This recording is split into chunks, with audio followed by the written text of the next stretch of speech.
Hey there, guys. How's it going? James True here. Hey, you. How's it going? You there? I'm not muted. Everything's good. We got a lot of show to do. We're going to be taking some live calls today, because, why not, right? Fuck. What's the worst that can happen, right? So, link has just been posted in the thing, hoping maybe Renee's around, hopefully, maybe Brad. But, they got lives. They could be busy. You never know. But we have a show for you, and you, and you. So, let's get on with it. Did you know Hitler invented globalism? It's kind of weird. Because there's this idea that like Hitler's like, oh my God, he's like the effervescent savior of all that is independent in the fatherland. And when you do the math, you're just like, fuck, dude, you really ruined it for all of us. It's kind of like thinking that you could put up something nice in the middle of town and expect no one to defame it. And this is a beautiful idea to have. And it requires this kind of brutal fascism to exist. The idea that a king would have enough authority to where no birds or no deer or nothing with horns would ever be killed because of the fear that everyone in the land would have about what would happen to them. Hitler gave us this. He made sure that everyone knew that none of us could be trusted. He wasn't the only one, but fuck, he was so good at it. He was just so good at it. And the gullibility of the people that followed him is a testament to how desperate so many people are and still are about wanting to be controlled by a universal global power. And I'm telling you, when you look at what Hitler did, no one deserves more credit than this guy. None. The people who romanticized Hitler mistakenly suggest he was for the sovereign power of Germany. But Germany never satisfied him. The fatherland was not enough. Adolf showed the world no country could ever be trusted. Adolf didn't fight globalism, he invented it. He gave it the only mandate it needed to occupy the world. That's today's thesis from James True. And isn't this what Trump is doing with Mexico and Venezuela right now? Isn't this what Bibi is doing with Palestine and Africa?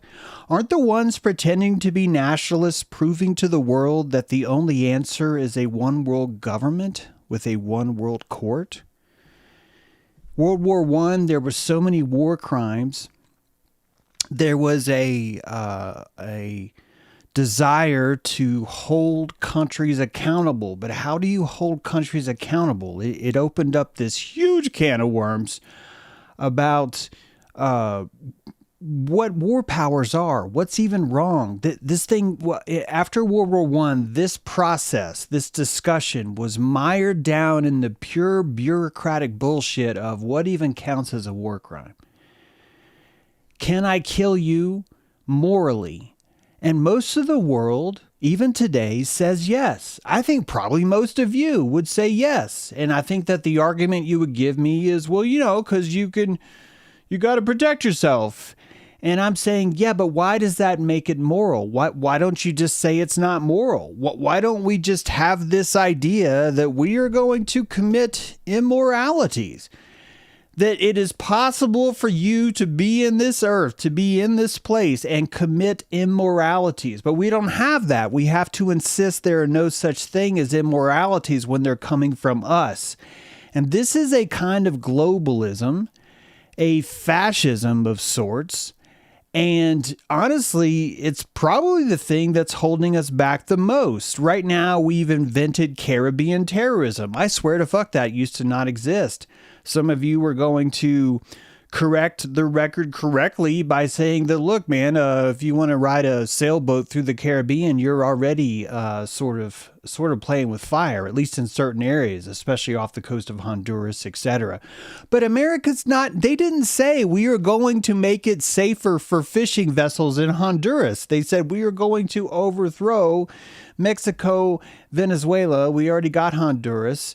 And we just need to secure a few others along the way. And that, I guess maybe later on you can bitch about fishing boats. If we need that, we can talk about that later. But ultimately, it's this idea that morality is granted through a collection of people, that the more people you clump together, sort of morality is formed just in the plurality of it all. And this is fucking insanity. This is insanity. You know what plurality gets you? It gets you these guys. These guys have been voted as the pluralists. These are the pluralists of it all. James is like Captain Kangaroo. Oh my God, that's adorable. I'm Captain Kangaroo. Listen here, you fucks. There's a new captain in town. And this kangaroo court is in session. I think he wore green. No, that was Mr. Green Jeans. Those were not real jeans, by the way. That was a polyester suit. Suit pant. I don't have the capability to do that. I've actually had to only buy one style of sock because about 10 years ago, I was like, James, if you just had like one sock, but like 60 of them, there would be no such thing as socks are missing. And I'm not going to lie to you. It's been fucking working out. I have saved a lot of calories. I've saved a lot of calories doing that. That's my tip to you from James True Live. So these guys are the arbiters of globalism, yet we're insisting that these guys are the ones that are about nationalism, that are about Israel first. Or in Bibi's case, Israel first, right? And that these guys are all about what it's like to respect the fatherland.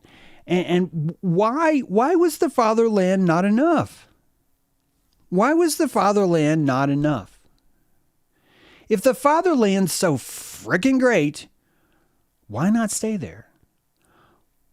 If this whole thing is about we have to love and preserve our nation, whether it be America first, Germany first, or Israel first, why not just stay there? What is this obsession with? It's because I love my land so much that I have to take someone else's. That's someone that doesn't like land. That's someone that just wants to acquire things that don't belong to them, just so later on they could be like, hey, we acquired things that didn't belong to you, and it's moral. And it's moral because we say so, and it's not. It's not. It's not. That's not what's happening. You know that. You know that. Those are fucktards. Fucking fucktards. There's a fucktard. Hey, man. Do you think we're fucktards? Yeah, I think we're kind of fucktards. I was thinking that too. Yeah, it's good to be a fucktard. You're right. It's good to be a fucktard. Hey, did you get these applications from Home Depot? Yes, we erased migrants. We arrested a bunch of fucking workers. We actually hired the migrant workers to go to Home Depot, pick this shit up, and then when they brought it back, we arrested them. It's pretty freaking brilliant. 1933, January 30th, Hitler was appointed chancellor. It took him 14 months to get here. 14 months. Long haul. A lot of bullying. As I mentioned yesterday, he basically had a homosexual bully army. Drunkards that would force their way into a captive audience and besmirch anyone who might oppose the wonderful Führer's speech. And he finally raised enough of these gay brown shirts to rise to power. He's wearing a brown shirt right now, 1933. So he's appointed chancellor, and the first thing he does is he tells the president of Germany, von Hindenburg, same namesake, that he needs to dissolve the Reichstag. This is the parliament. You're going to need to dissolve Congress. We'll say those words, okay?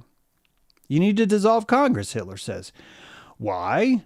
Hindenburg asks. Because it is overrun with communists. It's overrun with communists. Lefty, militant leftists. Militant leftists. That's why. And they stole the election, says Hitler. They stole the election.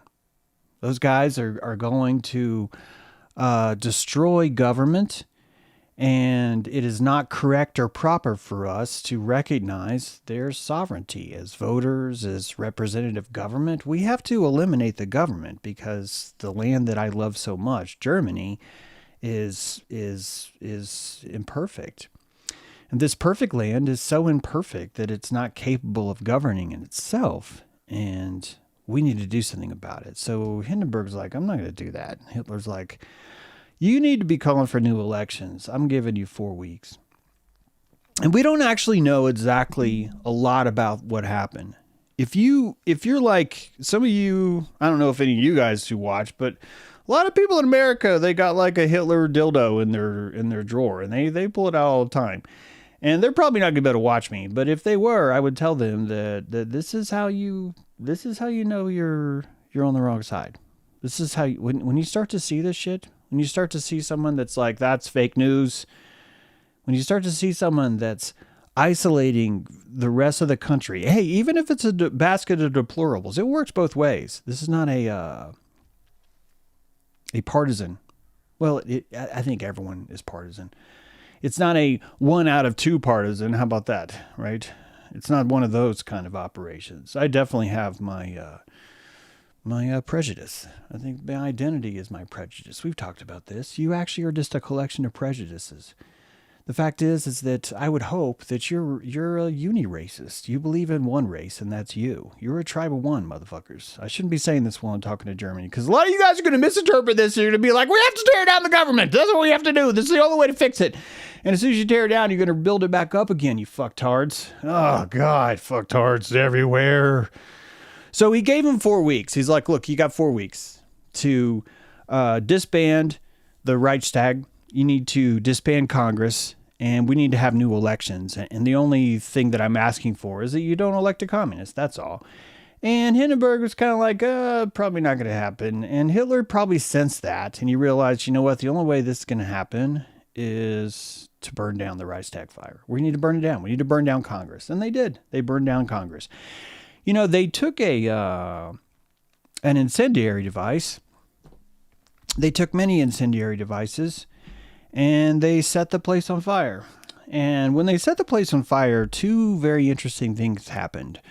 First of all, there was a delay. For some reason,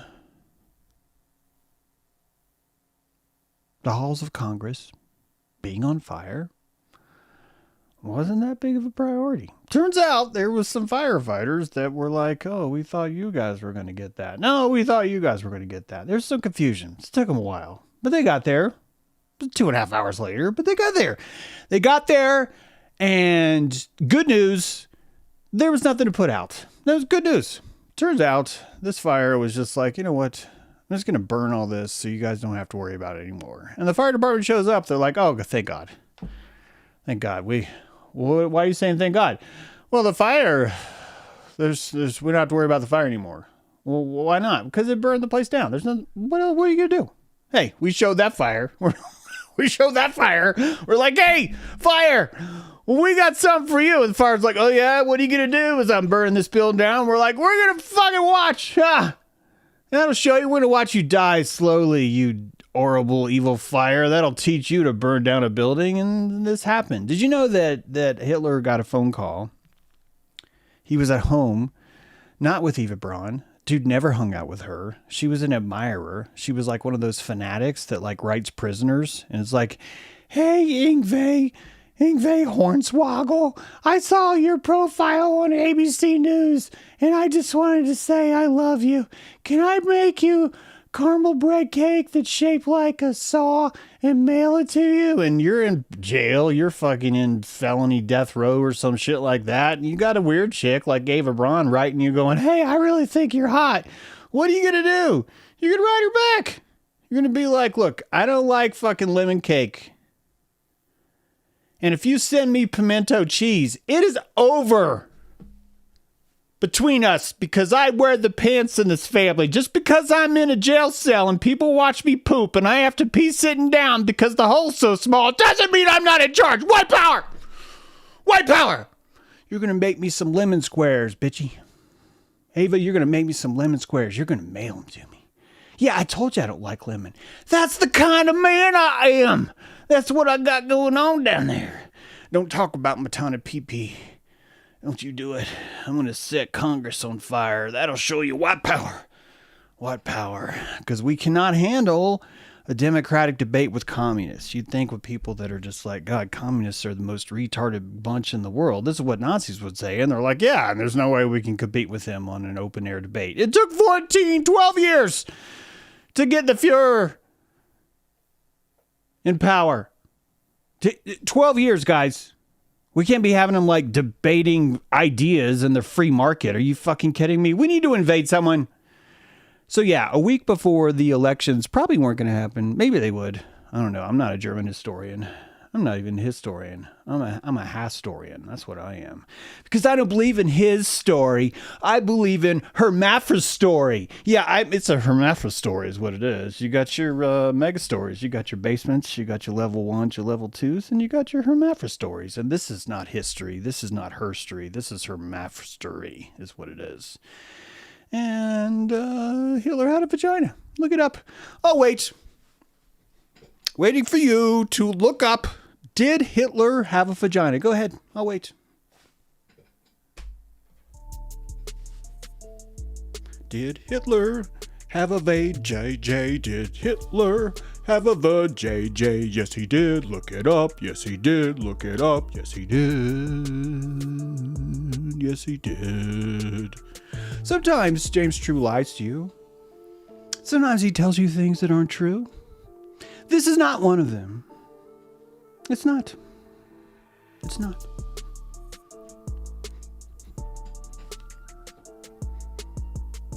You guys having fun?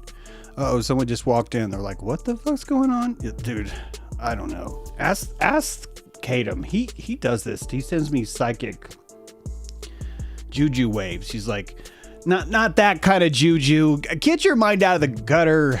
Jesus, Turbo Christ, you're always going off about the juju Jews. I know. Juju, Judio. Oh. You guys doing good? Everybody's like, no regrets. Anybody have any regrets about watching me? Anybody like, oh, jeez. What did I sign up for today?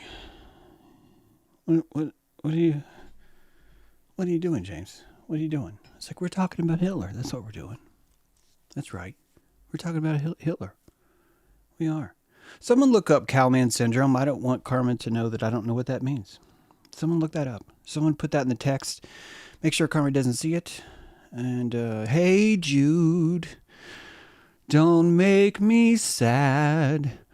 We're gonna burn down the Reichstag. And remember, we want to invent globalism. But James, you really need to get the story going. So, after that burned down, the very next day, Hitler's like, hey guys, bitches, I'm in charge. Sorry about the fire. That fucking sucks. Man. Did I tell you that it was a prank call? Yeah. I think it was Himmler. It was Himmler and Hitler.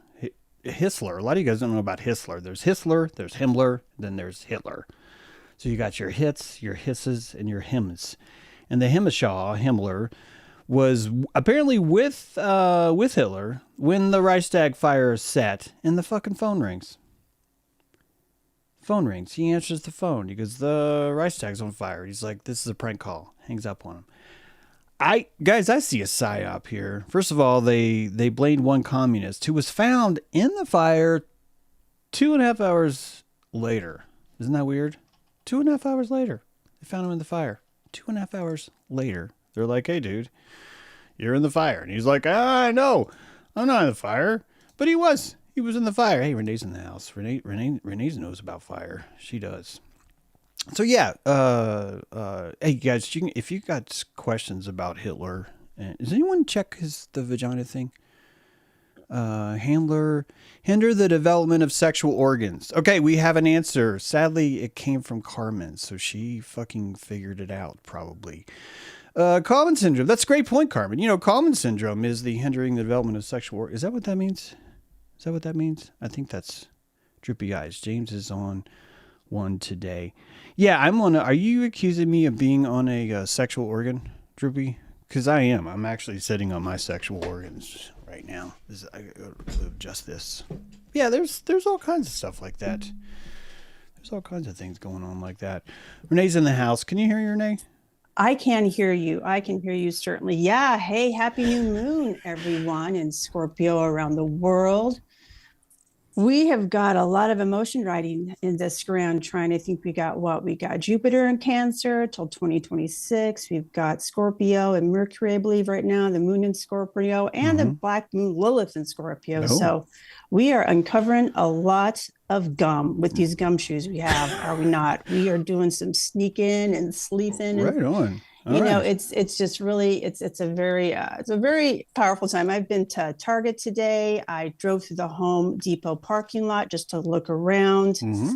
I went and got some stuff at the beauty supply because I do hair. So it's just been a rather active morning, as well as I saw a hawk being chased by crows, Mm. which is very exciting to see. But I've kind of come into this live a little whirlwindy, so excuse me if I'm not quite on topic. But I did hear you compared to Captain Kangaroo, Yes, and that I did thought happen. that was, and I think kids from the '70s. Hello, X Gen. Yeah. That sure strikes some constellation bells and a lot of ping pong balls.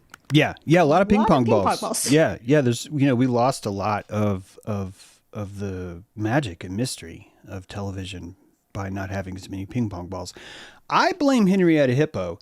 It's very difficult to navigate around on set when you've got just a bunch of ping pong balls wandering around. So Renee's in the room. If you guys want to pose some questions, you're just going to click on that link that I put in the chat, and you can go in there, and she will let you in that room. We're going to check with you a little bit later, Renee, because I'm going to try and get through the a few more slides here, so people actually think that I'm telling them something valuable here. But yeah, you guys can check that out and go from there. And yeah, I'm glad Renee's on board. We'll see who comes in. So right after this happened, right after the fire, right after the it's the new clue review. After the fire, wait, what did we say? So yeah, right after the fire, we have the Enabling Act. And the Enabling Act basically enabled Hitler. One of the things that it enabled him is, hey, verboten, man. That's verboten. You can't be doing no boating over there, okay? So we outlawed all boating.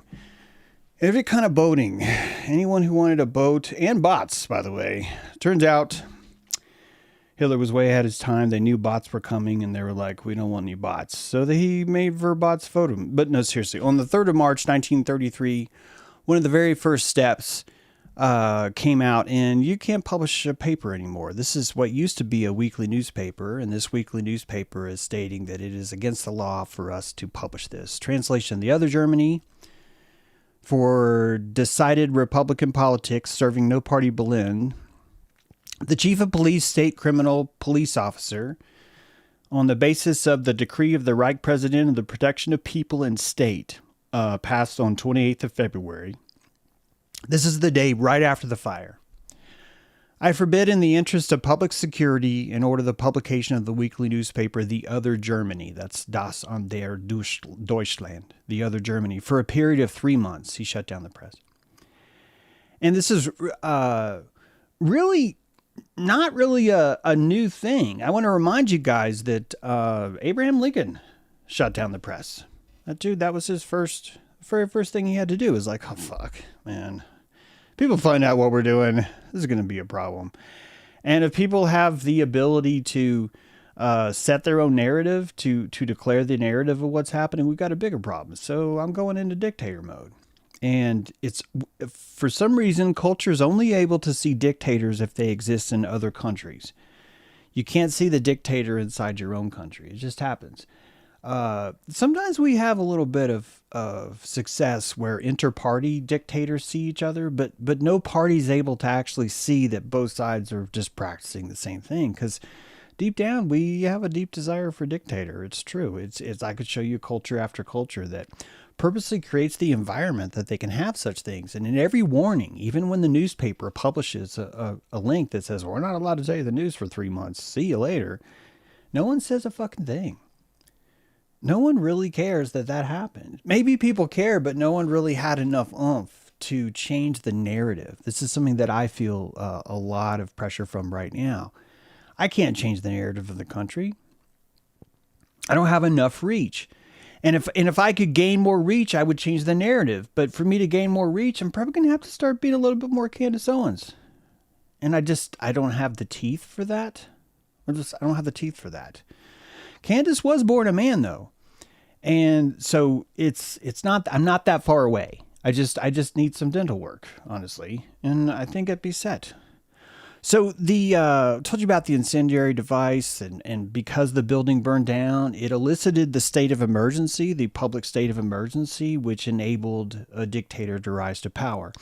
And Donald Trump has issued a state of emergency. All the tariffs that you've seen waged a war between us and Canada. Then that war spread into Mexico. It started with Canada, if you remember. Then after it was in Mexico, it's now peaked into Venezuela. And all of this is because there's an imaginary white guy that can't handle his own junk.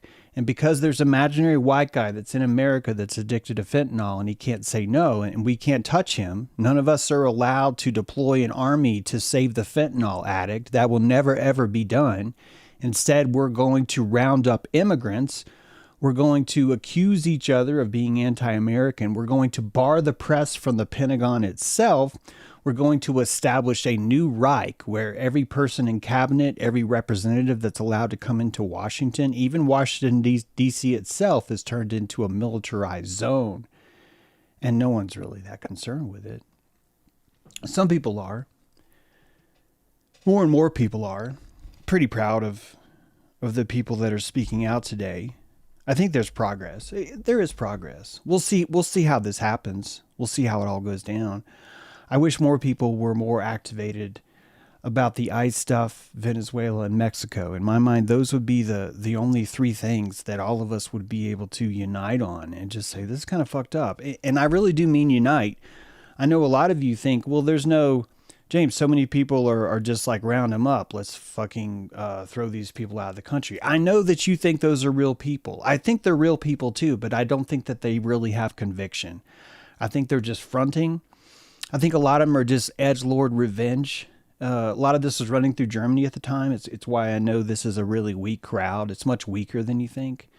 And these happen to be the same guys that are romanticizing Hitler, that are writing him in prison, trying to make him their boyfriend. And they know that he'll never reject them because he's fucking in jail. And this is really what a lot of Groypers are going through. God bless them, man. Suffer the children, you know. You're looking at the children, and even up to 40 years old now, according to J.D. Vance, these guys are children. They have this idea that everyone's a child and everyone can say whatever it is that they need to say.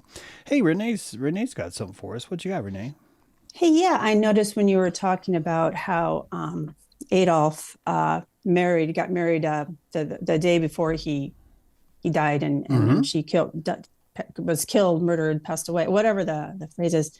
It was kind of like he just wanted it in history that he was married to a woman. He's like, this is, if I don't get married now, it won't be recorded. So this is the last moment I have. So I think it's kind of pretty, the clues seem to be there, James. Yep.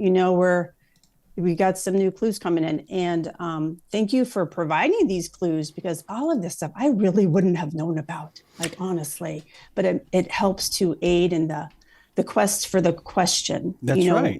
Questioning what's going on rather than just believing the surface where all the tension is. You know what I mean? But the surface is there for a reason. You got to breach that. I'm really glad you brought this up. Yeah, if you missed that yesterday, the day before Hitler said, "I'm going to kill myself. I give up." He's like, "I might as well get married. Might as well bite the bullet." And who want to get married? Well, I guess Lemon Squares is here. All right, let her in. And that's not someone that's like honoring marriage. That's not someone that's like, hey man, I believe in the family. That's someone that literally believes in anything else but the family. They would rather put war first, rather invade Poland than get married. Guys, do you know how cold it is in Poland? Do you know how those guys are angsty? Those guys are like bottle kids that have grown up and own their own country now, right? Like, I mean, those guys are walking around smoking cigarettes, and I'm talking about some cigarettes. Like, these guys, you don't want to mess with them. And he's like, do I want to hang out with Eva and go on a picnic in my homeland, or do I want to invade Poland? And he chose Poland. That's what he did. He chose that. So good job. Good job, Hitler. So, well, till death do we part takes on a whole nother. You're right. Whole other idea. You're right. Yeah, till death do us part. Wait, he's looking at his watch. Yes, I till death do us part. And we have the cyanide cake. Let's bring the cyanide cake in, boys. This is going to be good. We need a good photo for this. All right, honey, I'm going to serve you up a slice of cyanide cake. Oh, this is so Hades. This is so Hades. Oh, my gosh. But it's perfect because we see it. Oh, my gosh, you guys. The terror is rising. That's right. The earth is rising. That's right. It is so weird how many people romanticize this guy, but it's not.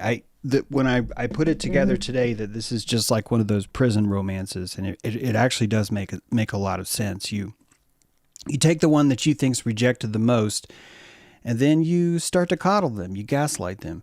You know that no one else likes him. I can control. This is like Misery, the plot from Misery, where Kathy Bates clubfoots the author that she's in love with. It's a special kind of love, guys. You guys need to think about what love is sometimes. Some of you have some really weird examples of what you think love is. So you saw that so at the ending of the distress of people and nations granted Adolf Hitler and his cabinet the power to enact laws without the consent of the Reichstag. Because, they don't have a building. The guys can't even not burn their building down. We can't trust them. So for 4 years, we're turning off Congress. Fuck you, Congress. It was passed under intimidation with the votes of communists and some social democrat deputies being nullified. Nullified as in not signed into Congress, as in to called terrorists, as in to place under investigation, things like this. This act effectively ended parliamentary democracy in one swoop. This took 4 weeks. The German government, it took 4 weeks to end the German government, to end all of democracy entirely, to end the entire parliamentary process. And all you had to do was stage an arson. All you had to do was burn down a building. All you had to do was create this avenue of, look, I know how to fix this. We just need to blame someone. And this is a powerful form of medicine. I think that honestly, this is really what fuels all government itself, is that, hey, someone can be blamed and it doesn't have to be you. And it's like, wait a minute, what did you say? The Nazi Party has this eagle emblem. And the Nazis were fascinated with this creature. And I don't know if many readers know about the left versus the right, that the eagle was facing the left when it was Nazi Party focused, and it faced the right when it was state focused. And the fact that they saw a difference between the Nazi Party and the state is actually a clue that you had to the dying democracy that used to exist there. That after this time, the left versus right eagle started to get really confused. That the eagle itself, which would normally be a state eagle, which would be on a building, for example, was replaced with a Nazi one. Even though they look the same. Even though the official party's the same, it's this idea of which side does the eagle go. And I just find this interesting because it reminds me of the Great Seal and how all of us see the eagle. And the eagle is facing to his left. The eagle on the Great Seal is a Nazi Party eagle. And we have this, I don't know if we even do the math. Like, I don't know if enough of us even do the math of why this changed and what it actually means. Forgive me. I said it right, but I'm saying forgive me because I don't want you to be confused by what I'm saying. The American eagle is the state eagle, the Reich eagle right now. It's looking to the right. But that seal is only what you, the public, sees. If you were standing behind the seal, guys, if you're the president and you're standing behind the seal, you are addressing the Nazi eagle. Do you understand what I mean? And and if you're like, well, that's just a coincidence, ask yourself, why is the Great Seal flippable? Why is it the only U.S. symbol that we have that has a back, like a reverse side?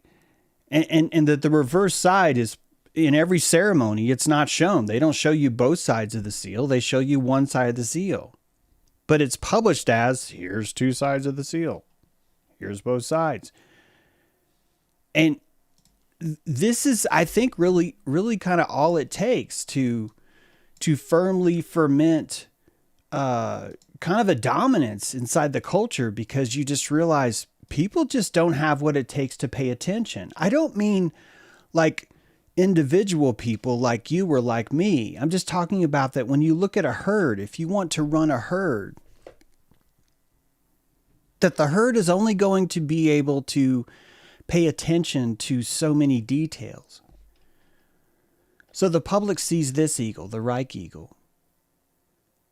And if you could see through the podium, you would actually be staring. You'd be staring at a sleeve-stack pyramid. You'd be staring through the eye of the pyramid, broadcasting New World Order, Novus Ordo Seclorum.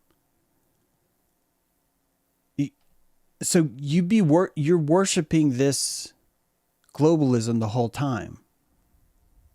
Symbolically, even the public knows it. Even the public is participating in this ritual because we all tacitly accept our Great Seal every day.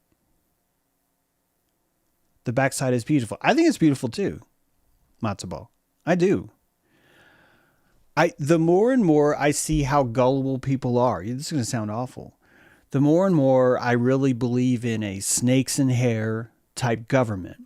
The idea that we would take our most brutal, also our most feeble, because really those are the same, and place them in the center and pretend like they're kings and use them to attract all the others that would want to compete for that kind of energy, and that this would be a way of having power over that. And that I think that the emblem on the right is the emblem for you when you understand this, and the emblem on the left is for you when you do not understand this yet. Behind the curtain, there's a VIP curtain, a hermetic curtain, is there not? A hermetic curtain that says, do you understand? Are you a VIP? Do you get the esoteric meaning of this? And if you do, you step behind the curtain. And when you step behind the curtain, you are no longer seeing the eagle. You are seeing this different entity entirely. And this entity is older than your country. This goes back to Egypt. You're looking at an Egyptian idea. And when you come to the front with this Egyptian knowledge, you see what I've said probably too many times, forgive me, but there's a crook and a flail. The crook is the laurel of peace. It is there to comfort the sheep, to bring the sheep out of the briar patch. And then there's the flail, the arrows. And that the flail is the whip that you use to punish the sheep for not doing your bidding. And that when you were a sheep, you would need something like an eagle. And once you mastered your eagleness, once you understand the obversion of the eagle itself, you yourself, check it out, your consciousness itself would step behind the veil and see the new symbol. And that new symbol would in fact be this pyramid. You'd be in the secret society that we talk about here all the time. You would be in that secret society because you understand how it works. You understand how these symbols work. So dictators are important when you are dealing with a populace that needs the eagle. Totalitarianism is important when you're dealing with people that believe that lack the discernment to see through something as simple as Hitler. Seriously, something as simple as Hitler. Someone as simple as Trump. Many of you maybe see through Trump now, and you see through him with such an obvious sort of foolish nature of like, how can you not see that? And this is really the meaning of not see, isn't it? To not see that. I need, if you want to understand the true nature of what causes Hitler to be, it really more comes down to the appetite of the people, that what the people are after. And right now, there's a lot of scared white men, terrified.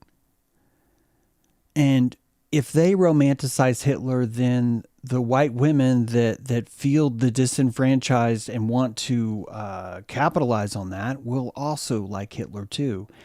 And you and I should not stop anyone from liking Hitler. You and I should be thankful that there's something like Hitler, because it shows us who people are. It shows you where someone is at emotionally. And as we discussed yesterday, the shittier the country gets, the more people want to vandalize it. And the more they want to vandalize it, they are going to find an archetype that allows them to feel more power in that state, in that posture of vandalization. So Hitler becomes a therapeutic medicine that we all need. And if you take him away, you're just going to be taking away what people need, and they'll just recreate it. It won't work anyway. You won't even be able to stop it. The truth is that people don't want to know how the sausage is made. The truth is people are more than happy to see one side of an eagle, knowing quite naturally that this side is just for us, that this is the story that we tell each other, because all we really can do is vote. It got worse. By August 2nd of the following year, a Führer's oath had been put in place. No longer did anyone who entered into the military state an oath to the Constitution. The oath to the United States Constitution is a little bit long, meaning that I don't have it memorized here, but I'll say that I do solemnly swear or affirm that I will support and defend the Constitution of the United States against all enemies, foreign and domestic. And if you read under Article 18 of the UCS Code 2387, activities affecting armed forces generally, criminalizing, knowingly advising, counseling, or urging any member of the U.S. military to disobey, desert, or refuse lawful orders with intent to interfere with military operations, is a 20-year prison sentence. However, it's a death penalty if you participate in unlawful orders. So there's a civil penalty with a fine if you disobey orders, and then there's a death penalty or an execution if you obey unlawful orders. How are you supposed to know? And people who want big government would be mad and angry that any person would be expected to determine for themselves whether or not an order is lawful. This is something that, quite frankly, in World War II, I don't know if consciousness was even ready for this kind of responsibility. There's a certain kind of immunity that exists by you just simply putting on the uniform. And when you have someone that's insisting that people swear an oath not to the country anymore, but to Hitler itself, you start to slip into different territory. And thank God, people were mad enough that they were like, you know what, we really want to hold people responsible. We're not going to be able to have a world if all we can do is hold one person responsible. We want to hold everyone who committed acts of war responsible. And this is where the muck started, because technically war is immoral, but technically war is moral. It depends on who you ask. It's why you can't really use the word murder anymore, guys. You can never accuse the government of murder, because murder is a definition that says state-sanctioned killing. Therefore, anything that the state does not sanction as just is called murder. And that's not what you mean. You don't oppose murder. That would mean you only oppose non-governmentally sanctioned murder. And I don't know if that's how all of you feel. The Ten Commandments does not say thou shalt not kill unless the state approves it. It doesn't have that in there. Something different happened. Something very different happened. And one of those things happened with our allegiance. It's a different state when you declare allegiance to an idea, to a country, versus a Führer or an individual. This is happening right now. Showed you video yesterday of all these local politicians that have been accused of treason because they're reminding people of the UCMJ oath. that you took an oath that you agreed that you would be punished if you followed an unlawful order. This is huge technology for a youngling who just wants a coat, who landed in this country and is cold and is an indentured servant and just will participate in a revolutionary war or a civil war, whatever it takes, because I get a coat and I get shoes and there's a cow and I'm probably going to eat that cow if I follow around enough. And look, they're giving away fucking free liquor. This sounds good to me. It took a while for the psyche to really come to uppance enough to even start to think, hey, maybe war isn't so good. Maybe I shouldn't be so proud of this thing. The original German oath went, I swear by God this holy oath that I want to ever loyally and sincerely serve my people and fatherland and be prepared as a brave and obedient soldier to risk my life for this oath at any time. Before Hitler, it was the fatherland. That wasn't Hitler's invention. I swear by God this holy oath that I want to ever loyally and sincerely serve my people and fatherland. Hitler's oath is a little bit different. I swear by God this holy oath that I shall render unconditional obedience to the leader of the German Reich and people, Adolf Hitler, Supreme Commander of the Armed Forces, and that as a brave soldier, I shall at all times be prepared to give my life for this oath. That is very different. Those are very different things, are they not? What caused such a shift? You have a democracy. You have a democracy where it's such a democracy that you're literally afraid the communists are going to take over the government. I mean, this is how flexible your people are living in. You have a suppressed culture, suppressed by recovery from the war, probably from the previous war. You have angst. And more importantly, you have drunken gay men wandering around with guns and alcohol, shooting guns off and talking about how we need to have more muscle on the ground. And you're watching all these gangs compete. What do you do? I don't know, honestly. I think you lay low and try and recover. And this is probably the truth of what happened with most people in Germany. And they still got fucked. They still got fucked because a core group, a 31% of the electorate, only 31% of the people in America who were able to vote actually voted for Trump. Only 31%. That's all it took. That's all it takes. And it's the same case for Hitler. This was not a large majority. This was not... you think everyone in Germany was like, yeah, let's change the fucking oath. Fuck the fatherland. We worship Hitler now. It's stupid. It's about as unmanly as you can get. And if you remember... when you were a kid, maybe, you used to look up to biker gangs and you're like, oh, those guys are living free. And you're in the back of your station wagon with your parents and you're watching the bikers go by and you're like, what is it like to be that free? What is it like to live the life of a renegade and an outlaw? And I'm going to tell you what it's like. You can't pass certain bikes. You have to keep your speed down. And if you try and pass one bike, well, then all his friends are going to try and run you off the road. And then you have to wear your clothes a certain way. And you can't wear certain patches. And then if you do really good, then they'll give you a patch and then you can wear it. But they get to tattoo you. They get to fucking brand you with whatever the fuck kind of shit they want you to do. They get you to come over to their house where they blindfold you, where you don't have a car. You walk into their compound.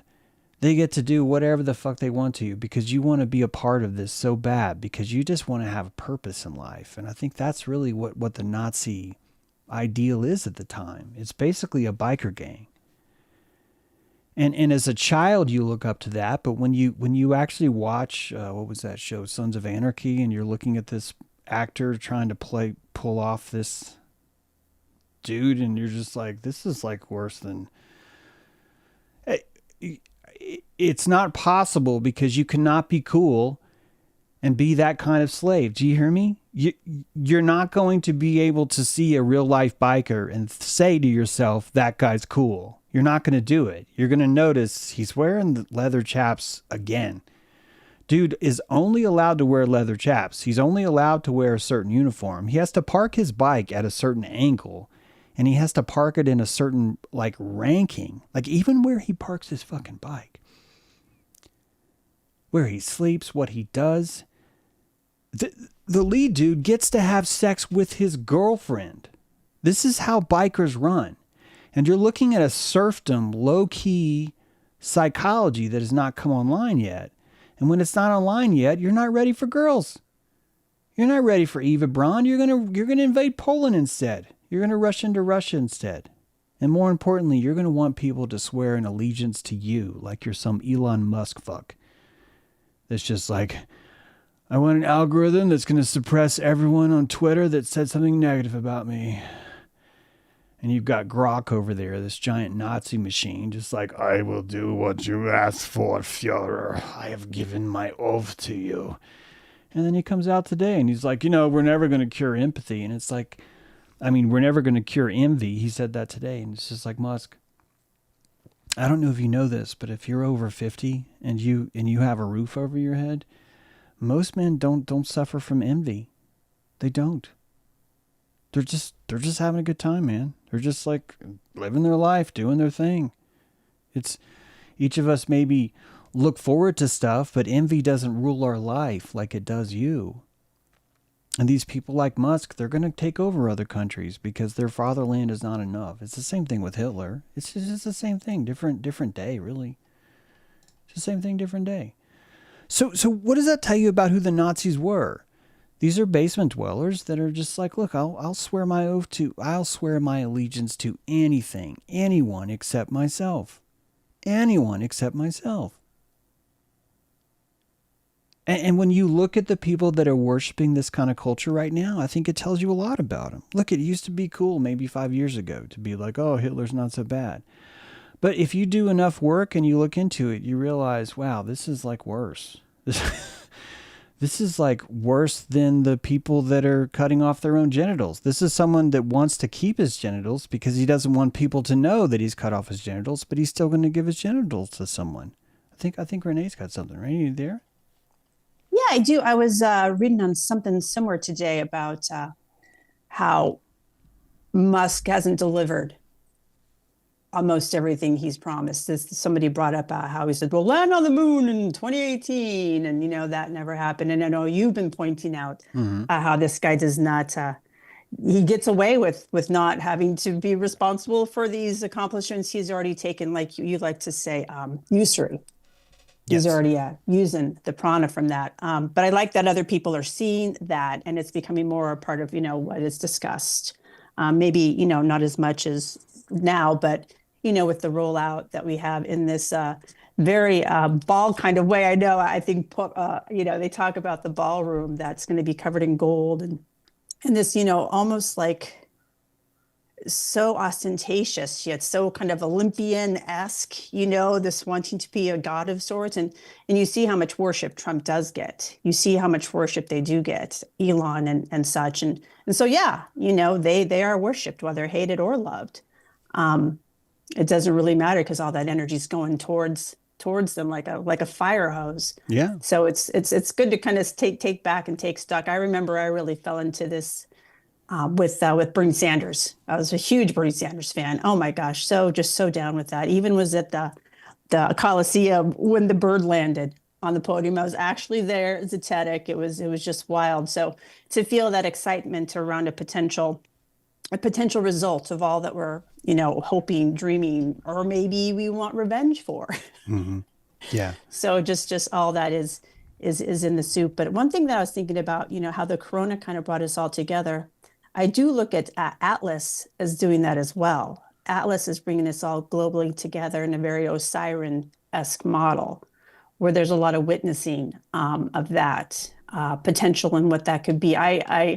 Some people posted they were upset that the reveal that NASA had yesterday was just this kind of this pillar of light, kind of this orb of light, and people were like, where's the spaceship, type of stuff. But I thought that was very telling to see it just be displayed as a light in the darkness. Yeah, I don't know that story. I'd like to, though. Oh yeah, yeah. People would need to know. We need to tell people what we're talking about. But I don't actually know what you're talking about either. So Out of context. That's no, where I've it's been okay. kind of I'm playing just is with Atlas. Yeah. yeah. When you say Atlas, do you mean the 3i thing?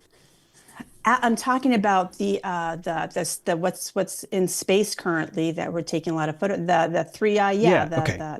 We don't Yeah. know if it's an asteroid or a comet or what it Yeah. is. I It's didn't kind know of the that Atlas unknown. showed something yet. Yeah, that NASA showed that. That's They did. okay. Gotcha. Sorry, I don't know that. I can't comment on that more. But as far as Musk goes, or even Bernie, I think that the worshiping of people is more a product of what we want. A lot of us don't want our own power, and as a result of that, we end up wanting to give it to someone else. And this, I think we're ashamed of this. Honestly, we're ashamed of this because, frankly, we know what people will do with it when we give it to them. And B, it's just so dangerous to stand in your own power. Think about what it's like to suddenly be told, which I need to get to this, to suddenly be told what happened the following year in 1935, which was that the Moscow Declaration happened. After the Führer's Oath of August 2nd, after this Führer's Oath we're talking about, you invaded Austria. Germany invaded Austria in 1938. And that's when it was annexed. Sorry, but we invaded Austria, and I keep saying we like I'm them. Invasion of Poland. The Wannsee Conference. This was basically a conference that said, "Hey, look, we're gonna deport immigrants, but they were called Jews then, and here's how we're gonna do it. Here's how it's justifiable, and we've got a plan for state-run genocide." And none of these things were slowing down. Everything kept going until finally on October 30th, 1943, you have the Moscow Declarations. This is what I was tripping about yesterday. If your psychology has been brought up in the idea that you are trying to raise yourself up and become more sovereign, you're following kings because you need clothes, you need shoes. And then you're never really responsible for who you kill because you were just doing it to eat. You were just doing it to survive. It's you're cattle. You're a chattel is what you are.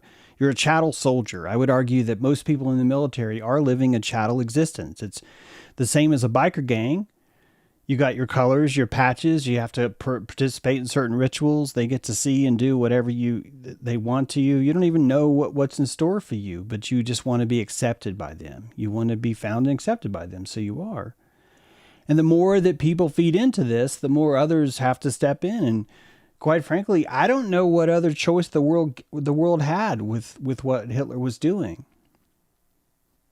In 1943, the Moscow Declarations basically said four things. The first of which is, look, we got to fight Hitler. There's no way around this.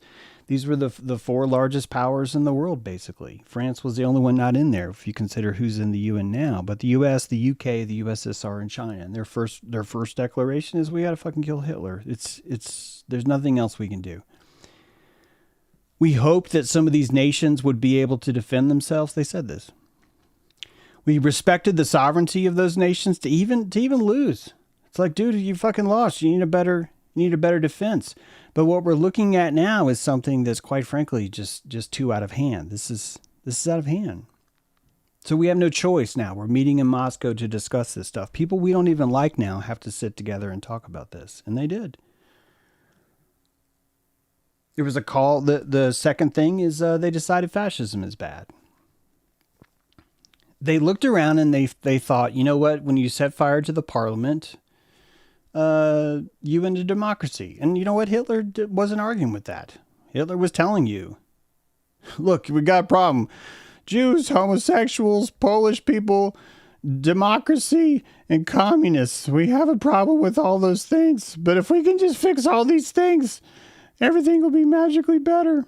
I need to take a moment to call out to somebody in chat who said, how will you spend your $7,000 podcast incentive?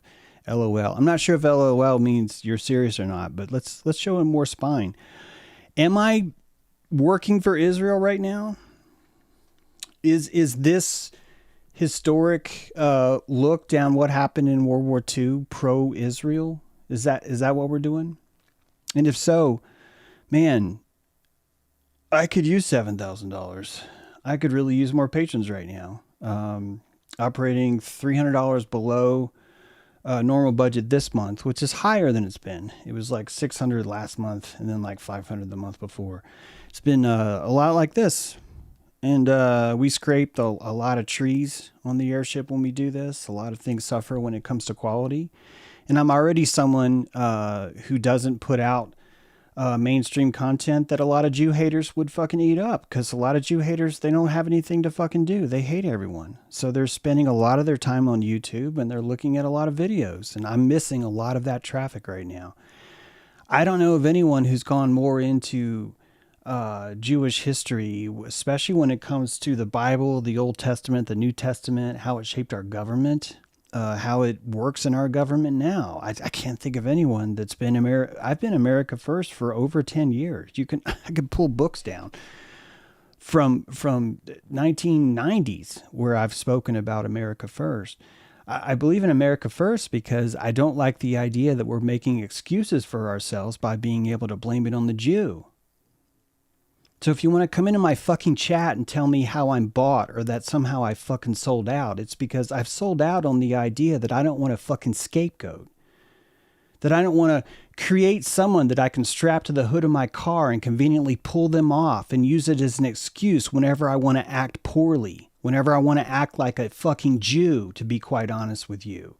Because this idea that Jews are bad and causing us to behave so badly, you are the fucking Jew when you say that. You're the same as the fucking narcissist that's like, well, narcissists are bad because they dehumanize people. And I'm like, why are you fucking dehumanizing someone then?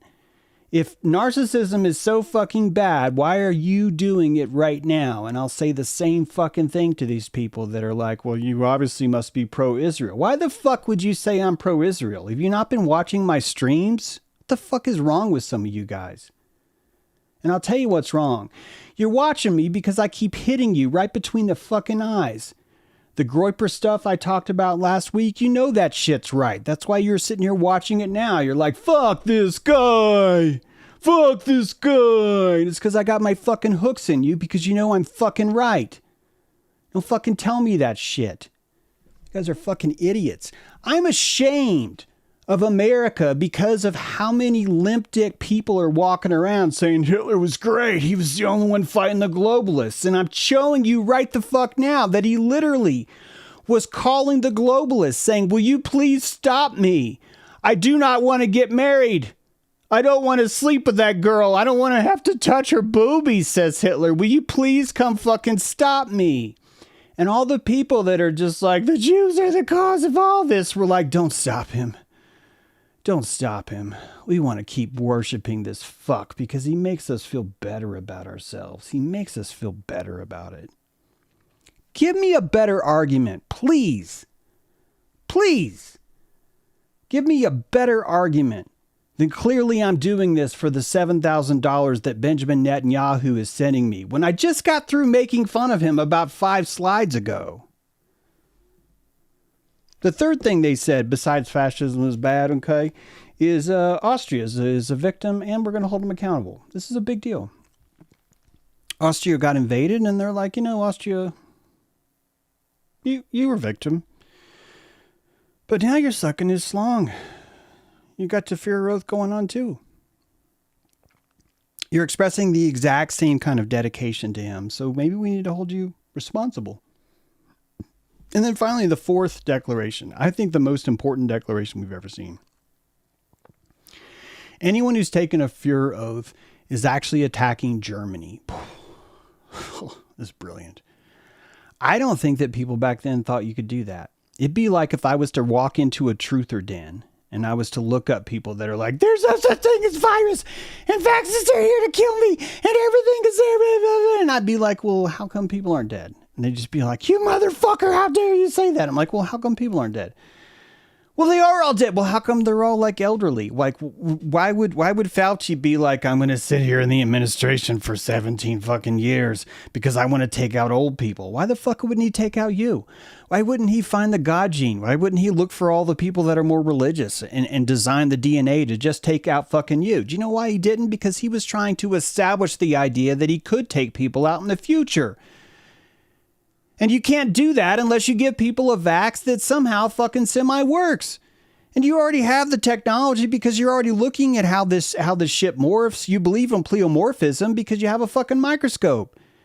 And while some of you are just like, there's no such thing because I saw Amanda Vollmer. And it's like, I've sent Amanda Vollmer my story. I've sent the article to D. Alex Zek. I've told everyone, hey, could you please consider this? How come they've been able to map a mouse's brain? And you know what I get? How much is the pro-vaccine lobby paying you, James, to say that? And I'm like, the answer is fucking zero. I'm actually losing money from the D. Alex Zek fan base, from the Amanda Vollmer fan base. I'm losing money from there. That lobby, that APAC fucking lobby of truthers does not pay me anymore because I had the fucking nerve to do some research and read shit and be like, hey, this doesn't add up.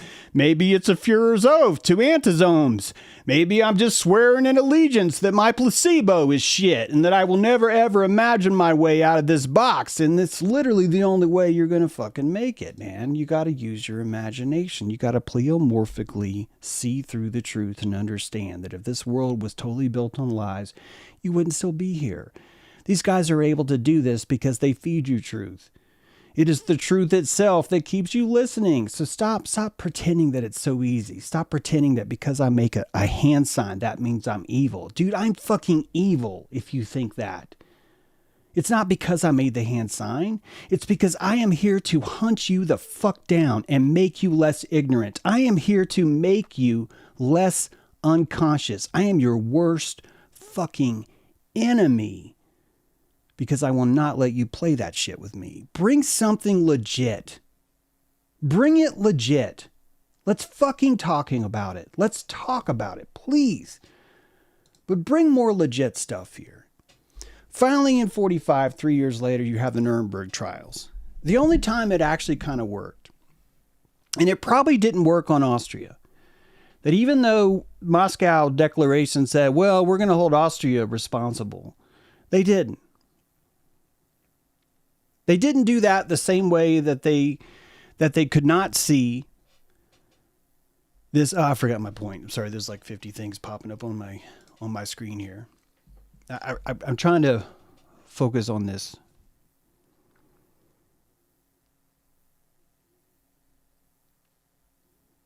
It's so easy to watch this happen. You're watching it right now.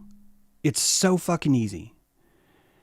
And as you watch people that are supposed to be the leading thinkers of this, we'll call them the Republicans, because why the fuck not? But when you're looking at these types that are out there at this bleeding edge of, oh, there's an Egyptian plane that's chasing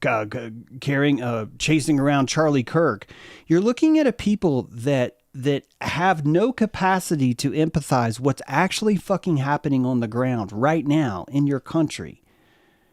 That the Führer oaths are already happening right now, that every single step that I just walked you through is happening in America, and it just keeps happening more. And if you really want to look at who to blame for this, it's going to be the people that have the most angst, because the people that have the most angst are going to want to torture each other. They're going to want to torture you. They're going to look for icons. They're going to look for scapegoats, for excuses that they can keep acting horrible in. And one of the most effective excuses there is blame the fucking Jews. If white culture cannot survive an ethno-state, white culture is weak as fuck and needs to die. And there's my $7,000. Do you know how hard it is to feel that way when people think you're on the right? And they think I'm on the right because they're too fucking naive to see that I'm just not retarded, that's all. And you just haven't been around enough non-retarded people to really see through this stuff. You just can't do it yet. So you need to train on people. You need to train on the people that are out there that have all the views, that are telling you it's $7,000 Jews, man, and we just gotta fucking get them. And that's no different than saying it's the Crips. That's no different than say the Hells Angels are the ones that brought us our defamation and we're gonna go avenge ourselves. And voting's the same. I'm not saying don't vote. I'm not saying don't even participate. Man, fucking sign your Führer's oath. Join an underground cult. Become a flat earther. Become a round earther. Become an anti-glober. Become a vaxxer. Become an anti-vaxxer. I will never, ever fucking argue with you about the difference we have in cosmology. I will argue with you when your cosmology involves tearing mine down so you can fucking feel better about yourself. That's not a cosmology. And us going around dry humping Hitler is not helping the situation. There's nothing America first about invading Mexico. There's nothing America first about invading Venezuela. There's nothing America first about enabling a bunch of white men to talk about how bad they have it because the fucking Jews. Dude, you deserve to have it bad. If all it takes is a Jew to fool you into watching porn, if all it takes is a Jew to fool you into usury, if that's all it takes, dude, you do not deserve to be on this planet. You have no right to be here. You are wasting fucking space. And I'll tell that to every white nationalist. America is not a white nationalist nation. I don't know who the fuck told you that. This country was founded in 1140. 1140 AD. During a fucking eclipse. People were like, did you see that? People were like, nah, fuck, I saw it. It's like, I saw it too. We should start a government. And they fucking did. It was such a moving event that they started a government. And that government, it didn't have white people. There was maybe like 5%. Maybe the Scottish Highlands. Maybe. Maybe the Nova Scotians. Maybe a few Vikings. Maybe. But not a lot. And honestly, guys, I hate to break this to you. The Vikings that were here, they got fucking stranded. They got stranded because they could not hack it as a Viking. Because they're like, you Vikings are fucking sick. And the Vikings are like, yeah, we are. It's like, I'm just going to fucking stay here and rape these fucking monasteries. They got a lot of loot. Shave the top of their head bald like a target. I'll hang out here. I'll have sex with their women. I'll find more women.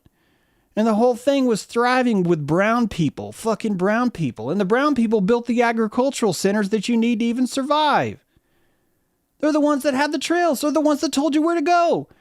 They told you about the Three Sisters. They told you about the only way you're going to fucking survive over here, bitch, is you're going to need to plant some corn, you're going to plant some beans, you're going to need to plant some squash, and you got to do it right. You're going to have to put a dead fish in the hole.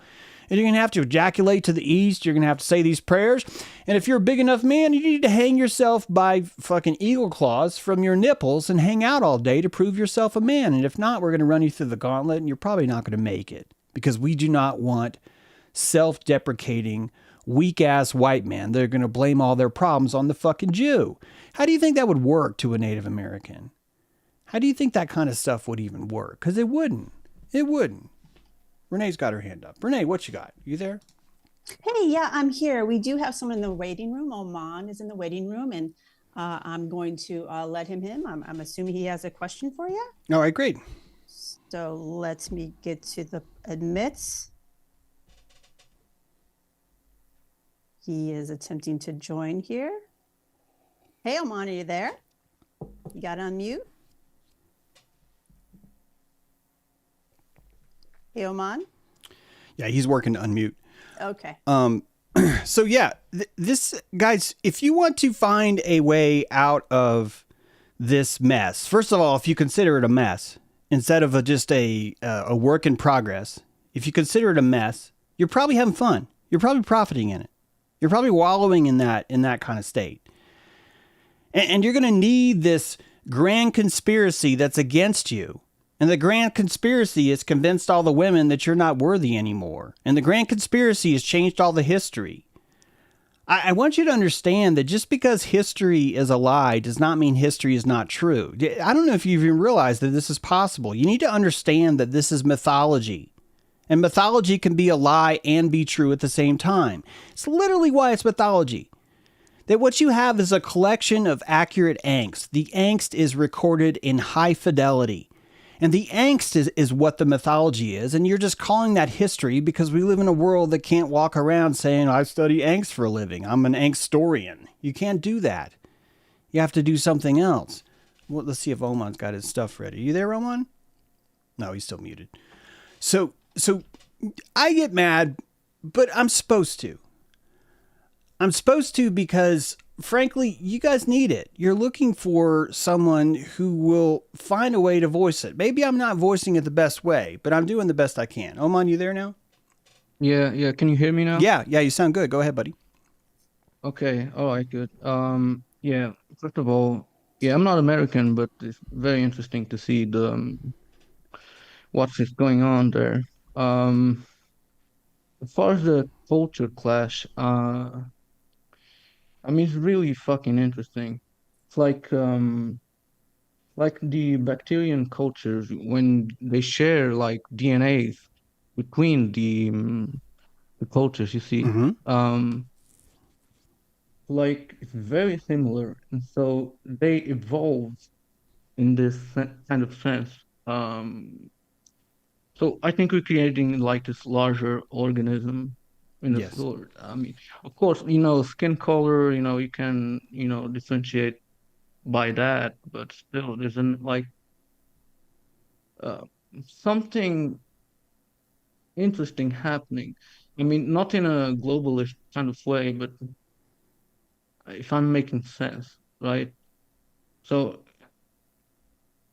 I think there's a refining of culture that is Yeah. it's not just the death of a single culture. I mean, like, the blues were created by black people and then white people just got in and like, okay, let's make rock and roll. Yep. And, it became its own thing. Um, I think it's kind of like that. I think culture is becoming more like That's that, like yeah. rock and roll, right? That's a great example. Elvis was one of the few that gave credit where it was due in that sense. And we would call Elvis white culture, but Elvis would tell you, I'm not white culture. I'm Mississippi culture. These are it's not white culture. Yeah, He'd be yes, like, dude, that is not white culture. I don't know if you know what I was looking at, but that was not white culture. And yeah, this is yeah, a brazen, purposeful ignorance, and I think it does come from white weakness. Yeah, and I'll say this again, guys. Being white means you don't have color. Not having color isn't necessarily a good thing. Not having color means yeah, you haven't touched the land yet. You're a virgin. White color means your root has not drank from the liquid of the soil yet. Your thinking that you are white is something that the Zionists taught you. They convinced you, hey, you're white. White means you don't have a land. You have no ethno state. And if you don't have an ethno state, you will give your allegiance to the fucking Führer. You will find something else to allegiate to. And until you become a resident of Turtle Island, do you know how to be a resident of Turtle Island? You got to go outside and you got to pee on the land. You got to pee on oh yeah, something. You got to pee on the rock. And when you pee on the rock, you have to say, this island is mine. And if you're going to own the island, you have to understand it, because you don't own it unless you understand it. And the only way you can own something is by understanding it, is by looking at its history.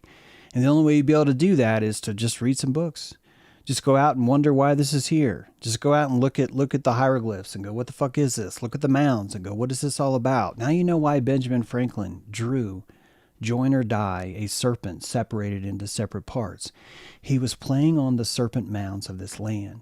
He was telling you that our serpent mounds, this sacred battery of this land, will be destroyed unless you protect it. And you will not protect this land if you see yourself as a white foreigner, someone from another place.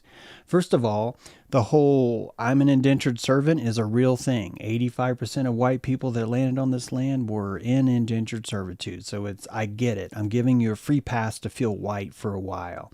But you can't feel white for that long. You certainly can't try and revitalize it by trying to emulate a culture that's not white either. You're going to another place. You're adopting an Italian story of this other place that probably could have been France. And you're insisting that this is the true meaning of white culture. And why? Because you're looking for the archetype that's going to allow you to feel bad. And Hitler satisfies all of that. It gives you the ability to worship what is bad.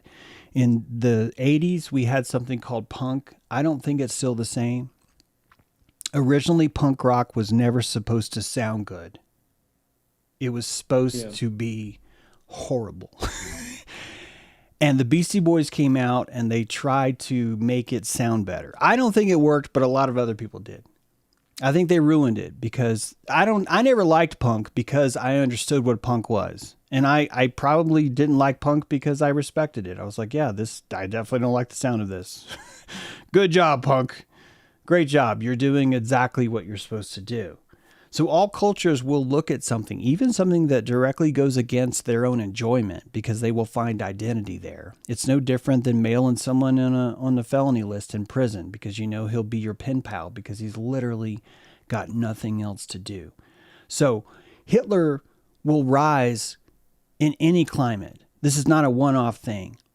You will see the same, whether it be fucking Pol Pot, whether it's a Guevara, whether it's dude, I've been reading about this cannibal Idi Amin. Holy fuck, that dude! What a fascinating history of that guy, like eating people and shit.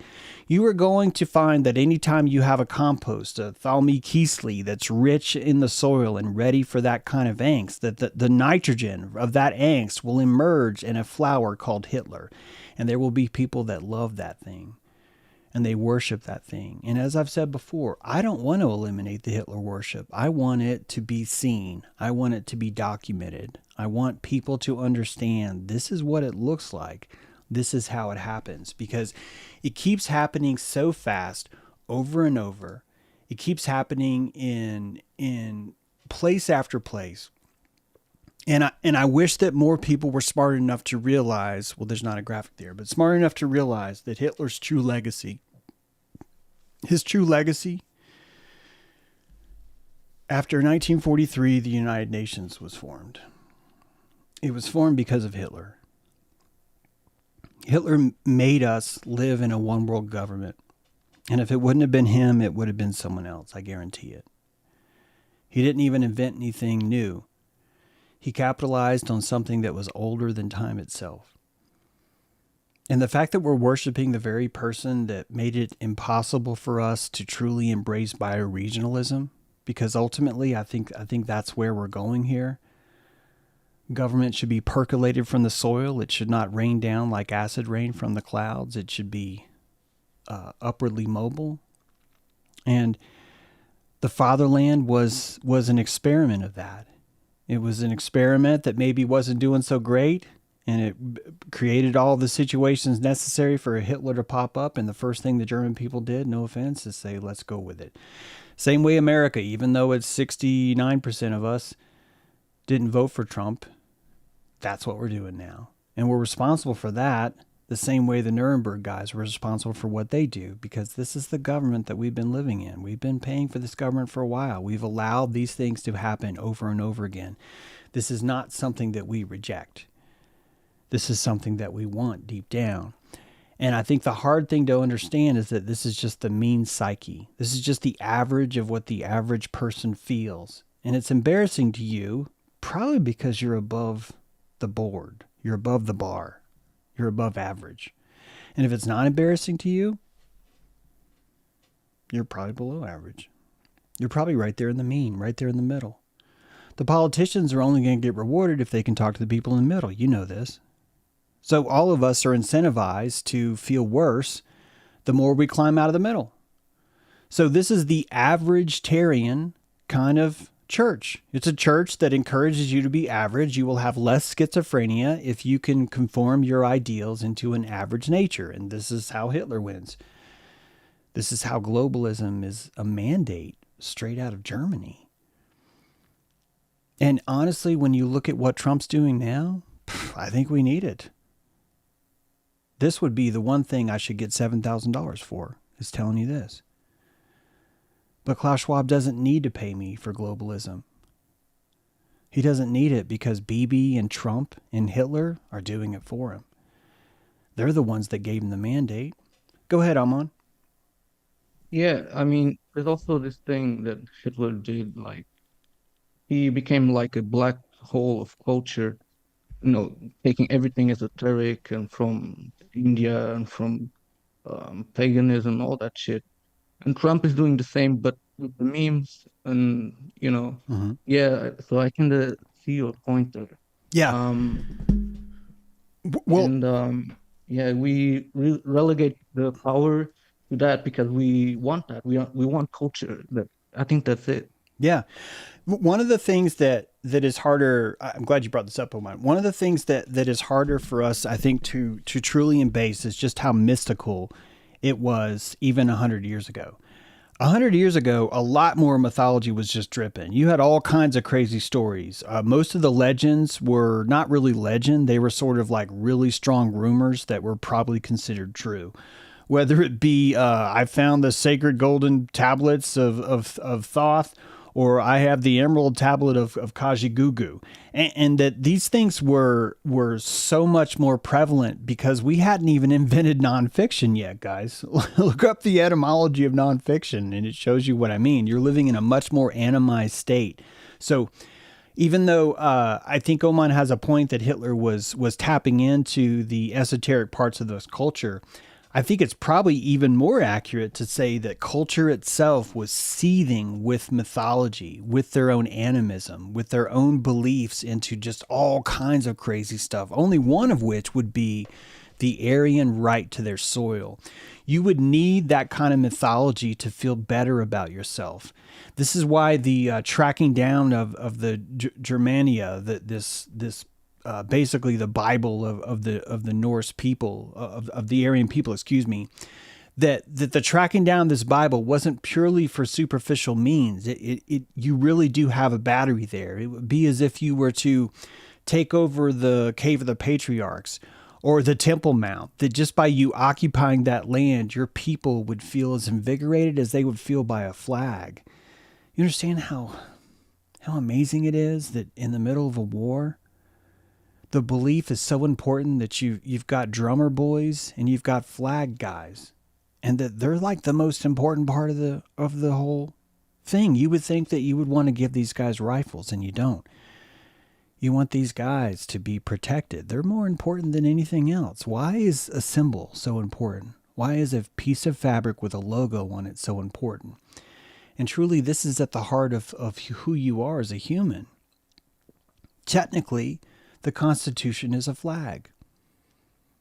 Technically, we have a flag who runs under a pretty mangled system of democracy, and that you have a party that's come in and said, my Reichness to this supersedes what the flag used to say, and therefore all these things are moot. Yesterday I showed you several veterans, many of them are Democrats, but several veterans that have spoken out and said, I think you need to reconsider, all veterans, please reconsider whether or not you are following lawful orders. You have one eagle to the left and one eagle to the right, and both of them are fighting for your mind. Which one do you want to give it to? Which one? You might sense a trap there, don't you? Wait a minute. I don't want to give it to either of them. And you know what happens when you don't want to give it to either of them? Oh, I hate to break it to you guys. But when you don't want to give that to either eagle, you got to start looking at stuff like this. You got to open up that dollar bill, look at the back, and really look at that thing. For the first time, look at that thing in a non-judgmental way, in a non-scared hyena perspective. I want you to look at this symbol and ask what it means. Is this symbol here to enslave you? Or is the eagle here to enslave you? Which one? Does it have to be one? No, it could be both. Dude, don't worry. A lot of people want to enslave you. You're just that hot. You realize that's why. You guys do know that the reason why everyone wants to slay you is because you're so hot. You're hot as shit, man. I'm going to put you in chains right now. I'm going to have you walk around my palace with a G-string, fanning me with a big old ostrich feather. I want to make you say shit like the Führer's oath. I want to have you vote for me. I want to have you tell me how great I am. Power's good, man. Especially when there's people that want to give it away. And that's what we have. These people aren't taking your power away. These people are running through the street with a bell saying, bring out your power. And your neighbors are giving it to them. They're like, here, please have this. And then they're turning around saying, you're being paid $7,000 to help the Jews, James. Same people. Same people. They're not trying to save anything. The white nationalists are not trying to save America. If they were, they would say, we're not white nationalists. We're Turtle Islanders. And if they didn't know the word Turtle Island, they would say we're Americans. They would embrace this native aspect. They would cease to be white. They would be colored. They'd be colored by their local culture, be colored by their local soil.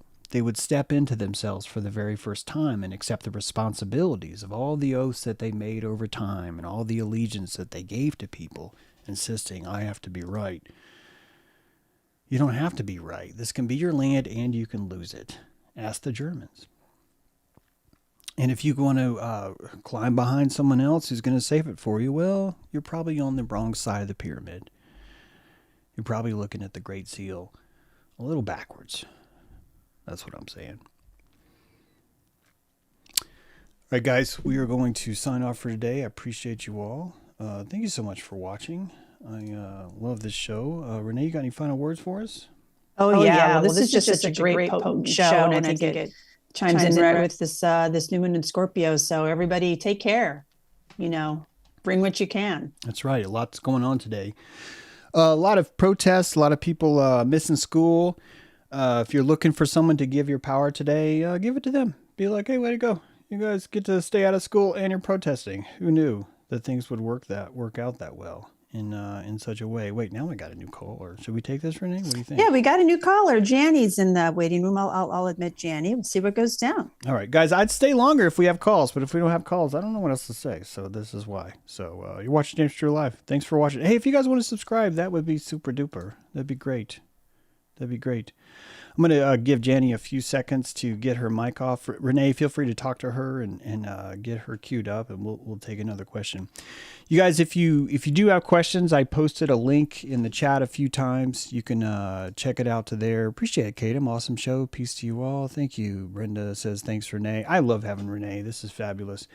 And Janny, as soon as you unmute, then I'm going to think that you are ready, and I will call on you. Let's see what else we got in the comments. You are not left, right. You are whole and objective. Oh, I like that spirit that plays with the wind. That's a good way of putting it. Hey, let's hear what Janny has to say. Am I pronouncing your name right, Janny? Janai? One of the only people who ever has. Well, right on. Right That's on. great. They don't call me the Führer for nothing. What you got? Well, I don't know. I'm kind of like, I was watching and then I was trying to zoom in on my computer, but I couldn't find the link on the computer. So I had to use the phone, and I don't know how behind in the conversation I am, because I know there's a lag when I'm watching live. Sure. So I've been waiting to call in. I usually work during the days. I'm actually kind of sick today. So I stayed home. And I'm glad to see you're doing your call-in show. I want to say how really awesome I think it is. I think, oh, thanks. What a great idea. And I appreciate the opportunity, not just for myself, but for everyone to be able to call in and say, hey, I have a thought, I have an opinion. It regularly kills me a little inside how much genius is wasted every day because of the system that we live in and the way we prioritize and value things. Mm-hmm. And so this is just like a little step towards the right direction in that regard, in my opinion. So I'm just having, I'm trying to think of what it was that I wanted to say in the first place. Okay. Yeah, you got it. I was just going to say, thank you for saying that. I think a lot of fringe ideas need confidence before others can consider them. What I see a lot is that I will not consider this idea until it has 10,000 likes. This is a real life thing. And it used to make me mad, but I realized that if it made me mad, I was losing energy. And if I'm losing energy, I'm not able to hold those ideas. So I've really had to correct myself and say, James, why is one not enough? Why is one like not enough? If you feel that your idea is sound and good, then your like, that's the one like, your like is enough. And ultimately, when we get to a world where this is more valuable, I think we'll see the true wisdom of the crowd, a true phenomenon that happens when everyone is weighing in, not on under peer pressure, but weighing in from their true intuitive guess. And that these intuitive guesses are remarkably accurate when they're averaged across the field. Did you have something else, Jenny? Yeah, actually, the thing that I was kind of thinking about earlier, and maybe because I've been watching you for years, but I admit it's probably impossible for me to catch up to everything, and so I usually just kind of pick an episode that speaks to, maybe the title speaks something to me, and it comes on in layers because over time I'm growing, I'm gaining calories, and I can understand better the things that you're saying and appreciate better where you're coming from. Maybe you haven't said it, but Hitler was a groomer. Like, he was grooming youth. And that is another thing that makes me go, why would anybody want to be worshiping this guy? He wasn't doing any good things. And maybe for some of the reasons that you said, like his teeny weeny or whatever, maybe that's the only reason he didn't sexualize them, right? Like, but he was still grooming them, and he was still manipulating and programming their minds and using that to his advantage. And like, there was that fella, he was Klaus Schwab's sidekick there, Harari, or I can't remember exactly, but he had said that people are programmable, and it pissed people off so much. And I couldn't understand why, because I was like, well, he's not wrong. Yeah. And if like we're being programmed, the best thing you can do is take a hold of your own programming and do that for yourself rather than to let it happen without your awareness. Yeah. Great, freaking great addition. Great share. I've never said that he was grooming youth. Honestly, it's only occurred to me now that you said it. I think you're absolutely right.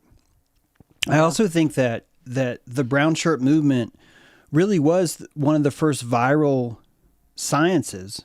I'm talking about social virility because we have a virus debate now happening in the chat, which I'll try and get to. Hey, if one of you guys wants to call in on that, you can. I posted the link, but if you want to talk about viruses, we can. This idea of understanding the power of society itself was probably pretty new as newspapers were coming online. What I mean is that it was a lot harder for people to really understand just how manipulative a large crowd was on a large format, say a countrywide thing. And you end up with almost this 100th monkey kind of concept emerging for the first time, where someone realizes that really all I have to do is just intimidate 31%. I don't even have to get them to agree with me. If I can just intimidate 31% of the electorate, they will naturally move into a certain area. And simply by moving into that area, I can create an engine out of that migration. So all of the black arts, the propaganda that you saw Germany was doing, I wish that we could even say this was all Germany's making, but believe it or not, they got a lot of it from us. They were looking at our Jim Crow laws. They were like, how'd you pull that off? I am impressed. You guys have said that the good guys have created segregation. And even their uniforms, even the uniforms that we think are Germany actually come more from Canadian, Northern American kind of dress. So the entire mind control framework has been an open source project, I think, that every country has been working on in tandem as fast as they can, but no one's really been able to admit it. Maybe because of deceit, but probably more simply out of the fact that they didn't even know what was happening. They didn't even know how people worked. I think that it's a phenomenon that ego consciousness was invented. I would argue that maybe even during eugenics, I'm talking about when eugenics was publicly discussed on Sundays at a church. This was just open conversation. I think you're looking at a garden where maybe, I'm just making this number up so we can have a conversation, where maybe 8% of the people actually had an ego online, actually had a self online. And that most of the people you saw were just more like cattle, more cattle-minded, more apt to just follow whatever's there. And this isn't a flaw. It takes a long time to grow an ego. It takes a lot of extra calories. So we end up worshiping kings But really all we're worshiping is people that had ego, people that had this concept of self online before anyone else, gave them a kind of singularity advantage. And that singularity advantage, I think, really spurred the rest of the egos growing. So even though now we're worshiping some of the worst kind of social figures in the world, I think ultimately we're worshiping them to show them, hey, no matter how shitty your behavior is, we just need you to have an ego. Ultimately, we're worshiping that. And I think that's a healthy thing to worship. As much as I hate the animosity that comes with white nationalism, and I say this all the time on the show, I think that showing white nationalism is a healthy form of white angst that wants to find root somewhere. And there was a time when they didn't want to find root. That's why we're able to invent the word white people. And those people not wanting root, they are a sheepish type consciousness that needs to be slaughtered because it's the only way they can function in the world. And we're just seeing that in America, we can collect a lot of these because they will be a tax base, and that tax base can be used to weaponize them, and that those weapons can be used around the world by many countries. Israel is only one, ladies and gentlemen. It is only one of those cultures that has been used, that uses America. This is only one. We are used by every country in the same way. We are played the fool on every level because we are the whitest people around. Go ahead, Oman. Hey, yeah, there's a thing I also wanted to talk about. There was a news article about the CDC website. I don't know if you caught that. Tell us Um, as much as you can, just so people can pretend that no one's seen it, because probably they haven't. okay, so yeah, basically the CDC changed a statement in their website that said vaccines do not cause autism. So that is changed now. Mm-hmm. And basically they say like, okay, half of every parent in America said, yeah, there's something here doing this. And we basically said, well, we're just going to deny everything and not look into it. I mean, half of every parent in America, and you do not look into it. I mean, what the fuck? Yeah. So why would you not look into it? Because I think there's a reason. I didn't say it's a good reason. How expensive would it be to doubt the state when the state is everywhere? Like if you're surrounded by the state, you having the ability to, not you, Oman, but you having the ability to white knight white nationalism from a basement is a luxury of someone who has a lot of calories. They have more calories than the average individual, and that the calories are being spent, I would say wasted, but I don't get to make that judgment. They're being spent on a way which facilitates their prawn economy, which allows them to just live some kind of regularity. The regularity means that any kind of angst they feel, that angst is actually rising up from their own physiology, but they utilize the world around them to exercise that angst, to exercise it, exorcise it, to remove it, to give it enough exercise, to give it enough calories to where it is spent. If you think about humans as a thermal engine, if you, they say the devil's idle hands are the devil's work. This concept comes down to the fact of what do you do if you have too much steam pressure inside your engine and you're not actually using it in some way? This isn't a flaw. This is a sign of abundance. This is a sign of an engine that has learned how to work so efficiently that it's actually suffering from overheating because it's not being exercised enough. If you did not have a natural ability to exercise this extra consciousness, you would need to find some way to vent that energy. And one way you would vent that energy is to complain about something, is to create victimhood. Victimhood is a thermodynamic equation that the psychology of you will exercise in order to slow down, lose altitude, and reach a safer spot closer to the ground where you do not feel as threatened. So we tap into victimhood all the time because it's a psychological tool we use to feel better. We tap into pharmacos the whole time. Spoken about this a lot, forgive me, but pharmacos is the idea of we will pick a scapegoat, one in our village, typically the one who's the most ugly, typically the one that has a Jew nose, believe it or not, and that we will take that person and we will cast our sins onto him. We will rub our sins into his skin. We will curse him with our sin, spitting our sin out of our system onto him, and then we will force that guy out of the village. We do this with trans people, we do this with gay people, we do this with Democrats, with leftists, we do this with Republicans, we do it with Nazis, we do it with white nationalists, we do it with every class that we can get away with doing it on. We cannot do it with classes that we cannot get away with it on. It's purely a thermodynamic equation. This is why you'll find, as Janny was talking about earlier, there's geniuses are not going to be able to really flourish because they're going to have to maintain an average kind of camouflage to just survive, to just make it through. So, if you are looking at what is the truth about this thing, what is the truth about that thing, if it's vaccines, if it's Israel, it doesn't matter. One of the things that I think will help you the most to learn the truth about what's happening in the world is to understand yourself.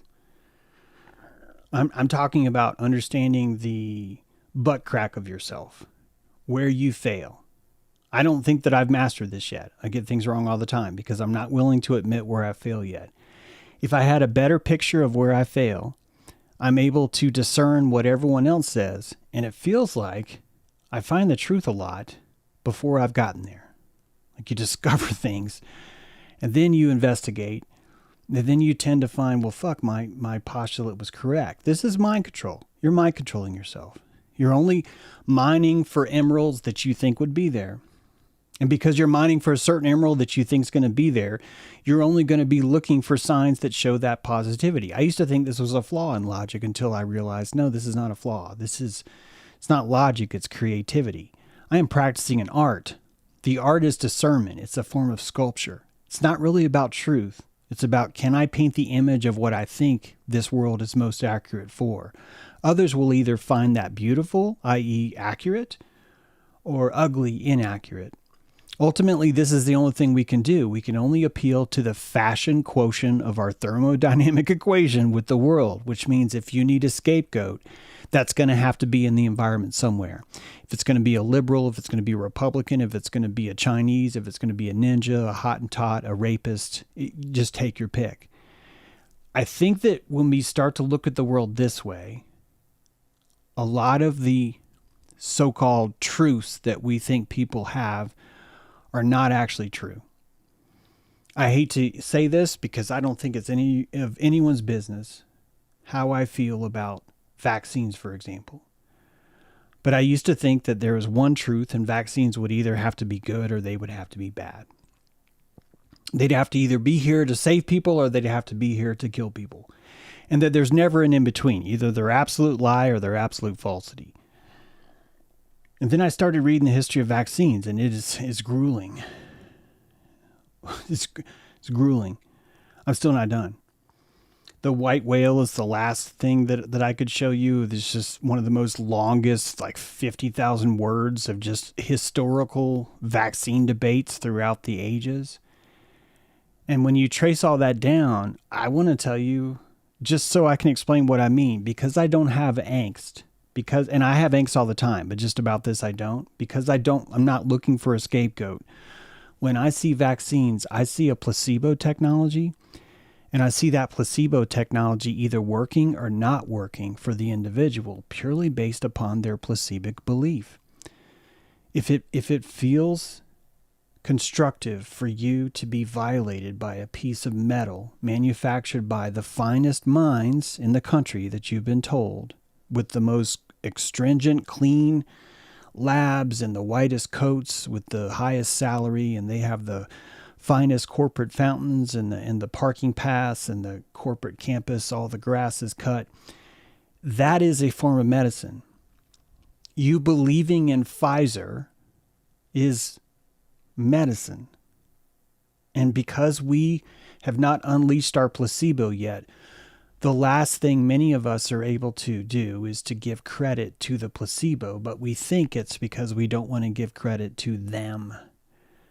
And we don't want to give credit to them because our medicine works by believing in the medicator. A strangeling would show up in your house, and the strangeling would be carrying a cow. He'd be pulling a cow on a bell, and you'd hear this bell. It'd be a different size bell. You've never heard this tone before, clicking and clacking its way down the street. Your wife rushes out to stop him. Are you an apothecary? Well, yes, I am, but don't call me Carrie. And then he's like, well, my husband is very sick. And he walks in. He's like, yes, your husband's very sick. I have just what he needs. Suddenly you are like, wait a minute, you look weird. Yeah, it's part of it. He doesn't tell you that. But yeah, he looks weird. And he's telling you he has medicine, and you don't have medicine. You feel like shit. You feel like shit. And this guy's weird enough to where it dilates you, to where you're wondering, is this the hope I need? This is Zionism. This is the promise of a promised land that's ahead of you. Zionism is here to teach you how to imaginate. Holy shit, James, you need to remember that next time. Zionism is here to teach you how to imaginate. It showed you the power of belief is all you need, and you need to master this shit. And how do you do it? He goes, I'm going to go out. I'll be right back. And he goes out to his cow, and he goes to the right haunch of the cow, not the left. It's got to be the right, because all the power of Pharaoh's on the right. And he scraped into the side of this cow, this pus farm. And he sprays maggots on it, and he puts putrid food. He probably smears his own feces on it. He's tried everything. He's kept this cow that has this hindquarter that's just rotting flesh. And he takes that rotting flesh and he puts it inside of a syringe, and he walks in and he goes, I'm going to stick this inside of you. And you are staring at Moses with a poisonous snake on his staff right now. That Moses has a poisonous snake wrapped around his staff, and he's walked up to you and he says, I heard you're sick. And you're like, I'm so sick. And Moses says, are you sick enough to let this poisonous snake bite you? And what do you say? If you're well, you don't. You're like, no, I'm good. I think I'll be fine. I'm going to walk this off. But if you're desperate enough, you're going to say, do it. We've had through our history this idea that the best way to inject something in the placebo is to insert something inside of you. If you look at the power of placebo, it takes place through flour, weakest, right? Flour, stalk, root, fruit, and then you get into your tree barks. Then you have your packaging. Is something wrapped in a pill form? Is it powdered in a pill form? Does it have a logo? Does it have a gloss? Does it have an embossment? Does it have a package? Does the package have a lot of fucking instructions on the back? Is there an official seal from the FDA? Is it certified in some way? Is it wrapped in cellophane? Is it given to me by someone in a lab coat? All of these affect the way that medicine changes you. They all do. And at the highest, one of the highest forms of medicine is I will stick a needle inside your body. It doesn't need anything in it. You could put saline water in there. And if you have that and you are that jacked up, your body, your cellular nucleus begins to secrete an imaginary force that makes itself feel better. And I just told you how medicine works, which is why if you want to consider what I mean about vaccines, which I don't like to tell you guys how I feel, I want you to believe. I need your placebo to work, because if your placebo is weak, it makes mine weak. It makes me doubt myself. So I want you to keep your vaccine belief. Do not change your vaccine belief. I hate that I'm even telling you this, but please hear me. If you needed to jack into the technology of a foreign object, especially one made out of metal, very specific, being inserted into your body to elicit you healing yourself, why is that wrong? James, it's wrong because someone is poisoning you. Yeah, isn't that what the snake is? Isn't all medicine just poison? Isn't the poison the only thing that would make your body react enough with enough fear and enough terror to do something different? Isn't it true that your body reacts to terrorism the same way the Germans did? And if you take it further, is it possible that Germany needed to suffer under Hitler in order to find themselves in a better place? That they would need the pus of that cow to be scraped off the hips of that poor animal and put into a syringe and injected by a stranger you will never fucking see again. And you're going to give him all your green beans. You're going to give him all the beans he wants to say thank you for this because you want the medicine to work. Meanwhile, we're living in a culture that tells you medicine should be free. Medicine should not cost you a thing. Medicine should not violate a Hippocratic oath. Medicine should never hurt. Medicine should not taste bad. And this is the 5 ways to suppress your immunity, to suppress your system of healing, that you want something terrible. You want something Ivan the fucking terrible to shake your body into a state where it is so terrorized it has no choice but to do something. It's a very weird idea, isn't it, what I'm describing? I have a very weird notion of what placebo is. And it's only weird because I don't think enough people have really thought about it. Janny's got her hand up. You ready, Janny? We'll give her just a sec. You guys watching James True Live. We got about 28 more minutes if we stay. My placebo is the belief there are no viruses. Yeah. Edward Bernays, I love this guy. He says, my placebo is the belief that there are no viruses. And I don't want to fuck with that. I'd love to tell you things. I've actually found power in viruses, believe it or not, Edward Bernays. I've actually found power in that. But I don't want to ruin your placebo.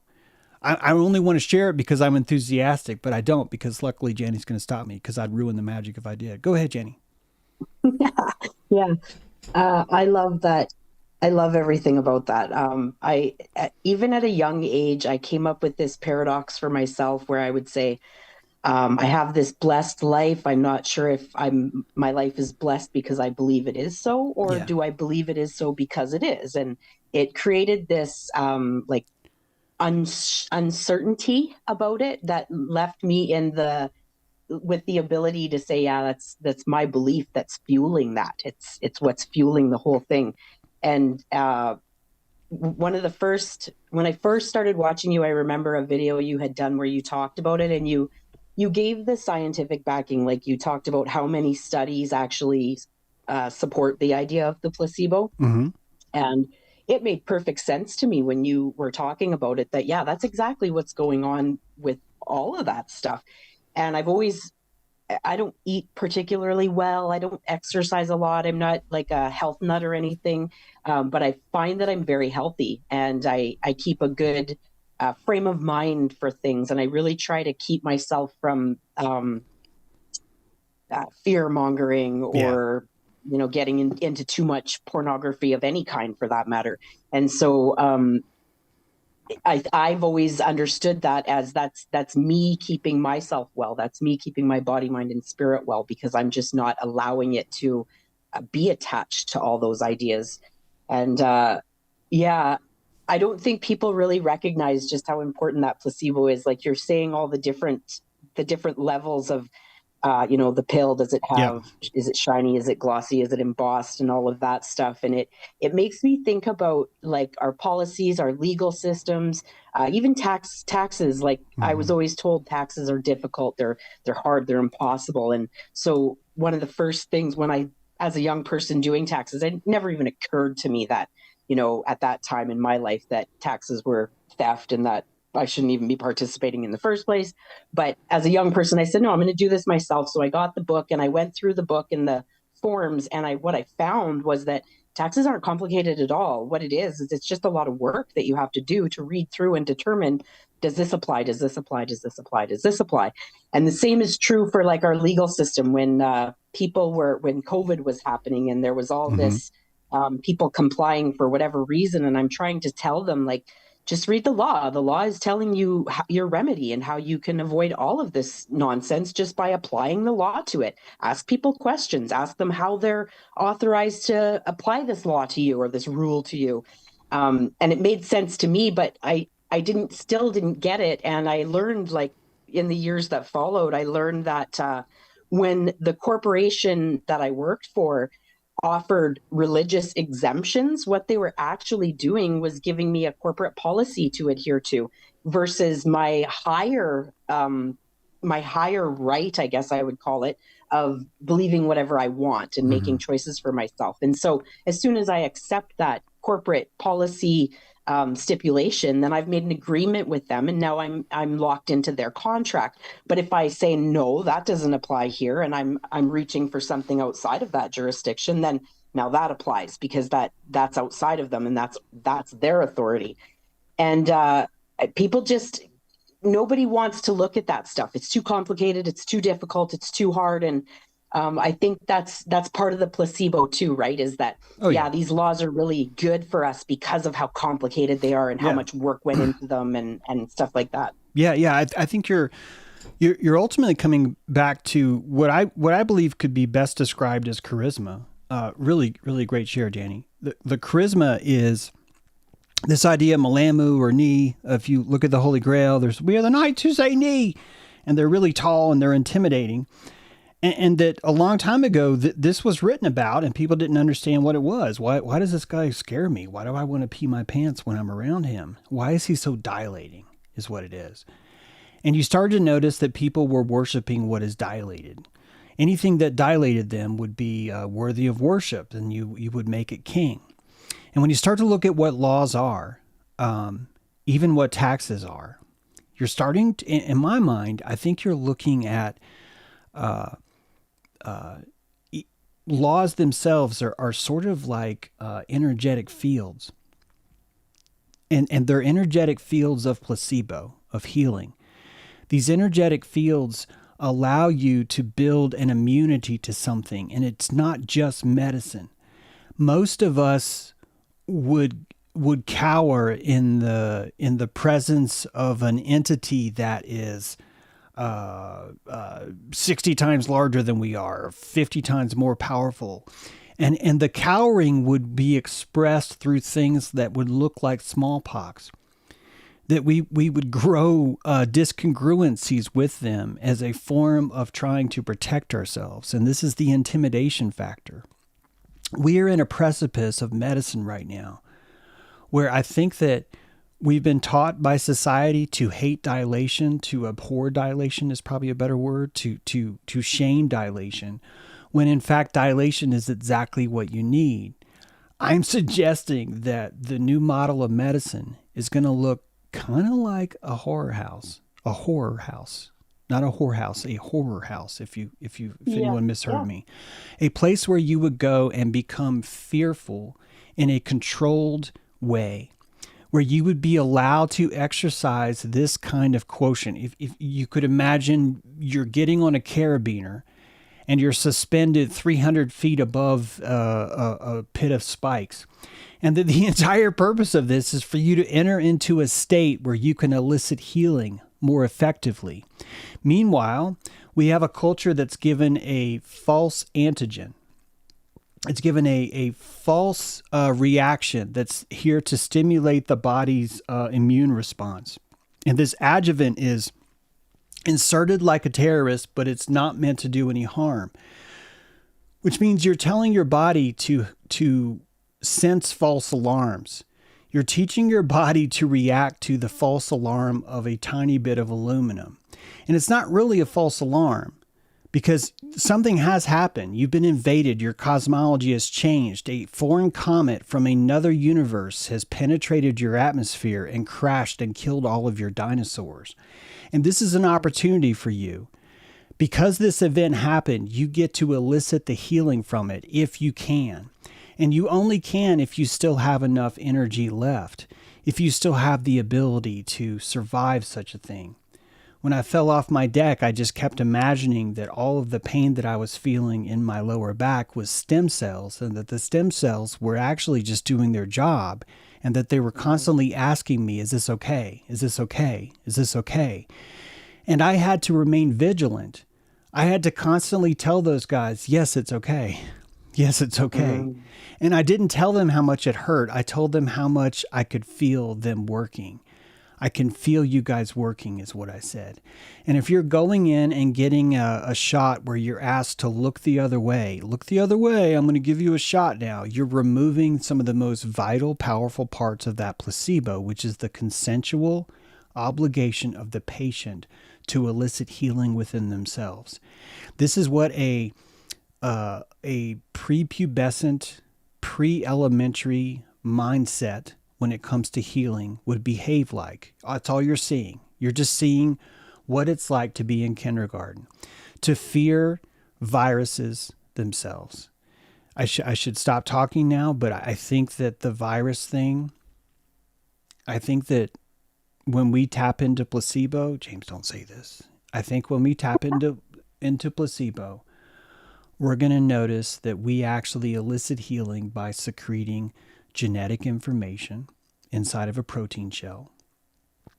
And this is what a virus is, which means that all of the viruses that are inside your body are placed there by you on purpose, specifically so that they can spread propaganda to the rest of the system, and that propaganda would need them to have so much angst, so much dissatisfaction with how it feels where they are, that they rise up a Hitler, and that Hitler takes over the rest of the world and demands that the rest of the world sequester him, and that this is just how your kidneys would tell the body, I don't feel good.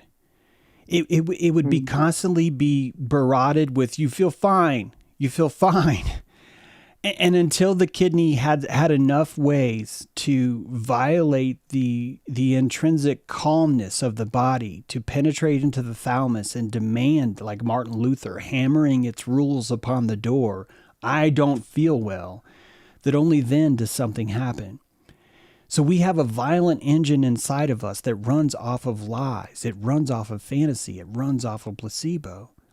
And I think it's so terrifying for us to try and put a saddle on that we'd rather just have someone else do it for us. One of the things that's helped us do that is the belief that there's no such thing as virus.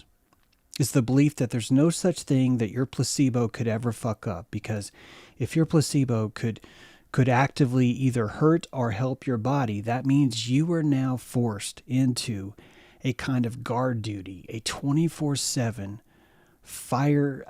firehouse duty, where all you're doing all the time is stalking yourself and asking, how am I treating my body today? This is a kind of prison that most elementary people are just nowhere near ready to have yet, right? It's just too far away. My question is, does the protagonist trust the man holding the snake on a stick? Asked Slowdown 5150. Is placebo affected by the level of confidence in the administrator of the placebo? Lowdown, I think this is all that it is. I do not think that there is something intrinsically important about a needle penetrating your skin. I think it's the fact that you know that a needle is penetrating your skin and that you cannot remove that. That kind of terror, that kind of, oh my God, this is serious, I'm getting a shot, is exactly the thing that elicits placebic growth. Do you hear how subtle this is? I'm telling you that the needle itself has powerful magic. What's inside the needle is of very little consequence. It is of consequence in the sense that you need to believe in whatever's inside of that, which means you're going to need someone who's going to probably lie to you. How? They're going to have to tell you that this is Eye of Newt. They're going to have to convince you that I'm going to give you Eye of Newt, and that you as the patient would have to imagine that some poor newt has had its eyes removed in some sacred weird-ass fucking mushroom ceremony underneath the new moon, and that if you are now going to force a newt to be blind for the rest of its life, the least you can fucking do is get better from it. That this is the exact exchange that the placebo is necessary for, which means the concept of universal medicine, please hear this, is going to kill us all. The concept of free, painless, universal medicine that requires no thought from you, that you have no reason to even see your own medical record, is not the medicine that we need. It will kill us all. It will kill us all because it will turn us into a non-placebic kind of entity that fears viruses, that has declared a war on anything at all that would try and alter or insert propaganda into its system, and that is a propaganda that's poisoning ourselves. We are becoming different beings because of this. Whether or not that's good or bad, I don't know. I've noticed that the more judgment that I give the world about how this is wrong, I'm proven wrong every time. And when I'm watching people have a war over virus, and then I start to fall in love with virus precisely because the world that hated virus told me to give it compassion, and now I am, and now I see something much more profound. 5 to 15% of your genetic structure is virus. We've been able to track this virus from places outside of the body, that before you were a human, you were something else. And that the basic building blocks of what it took to get you here required propaganda wrapped inside of a protein shell, and that some of you just don't like to call that virus, and that's fine. You can call it whatever you want, but whether it's going to be a cytokine, whether it's going to be an exosome, whether it's going to be a virus, whether it's going to be an extracellular vesicle, you have the ability to transmit genetic information from one part of your body to another, and this is your news wire. This is your internet. You can contact any cell and tell it, I think you should be different, or I really love what you're doing up there, or grow some fucking hair, or grow better muscles, or get taller, or lose weight. And that all these are pleomorphic placebo medicine that we exercise on ourselves. When you get in the mirror, you're holographically medicating yourself by telling you, I look like shit, or God, look at you. You're a beautiful man. You're going to go have a beautiful day today, aren't you? 2 different ways of approaching the same mirror. No one knows what you did. But both of those change your placebo. Both of those insert viruses into your system. Genetic information propagated through the instrument of propaganda, whether good or bad.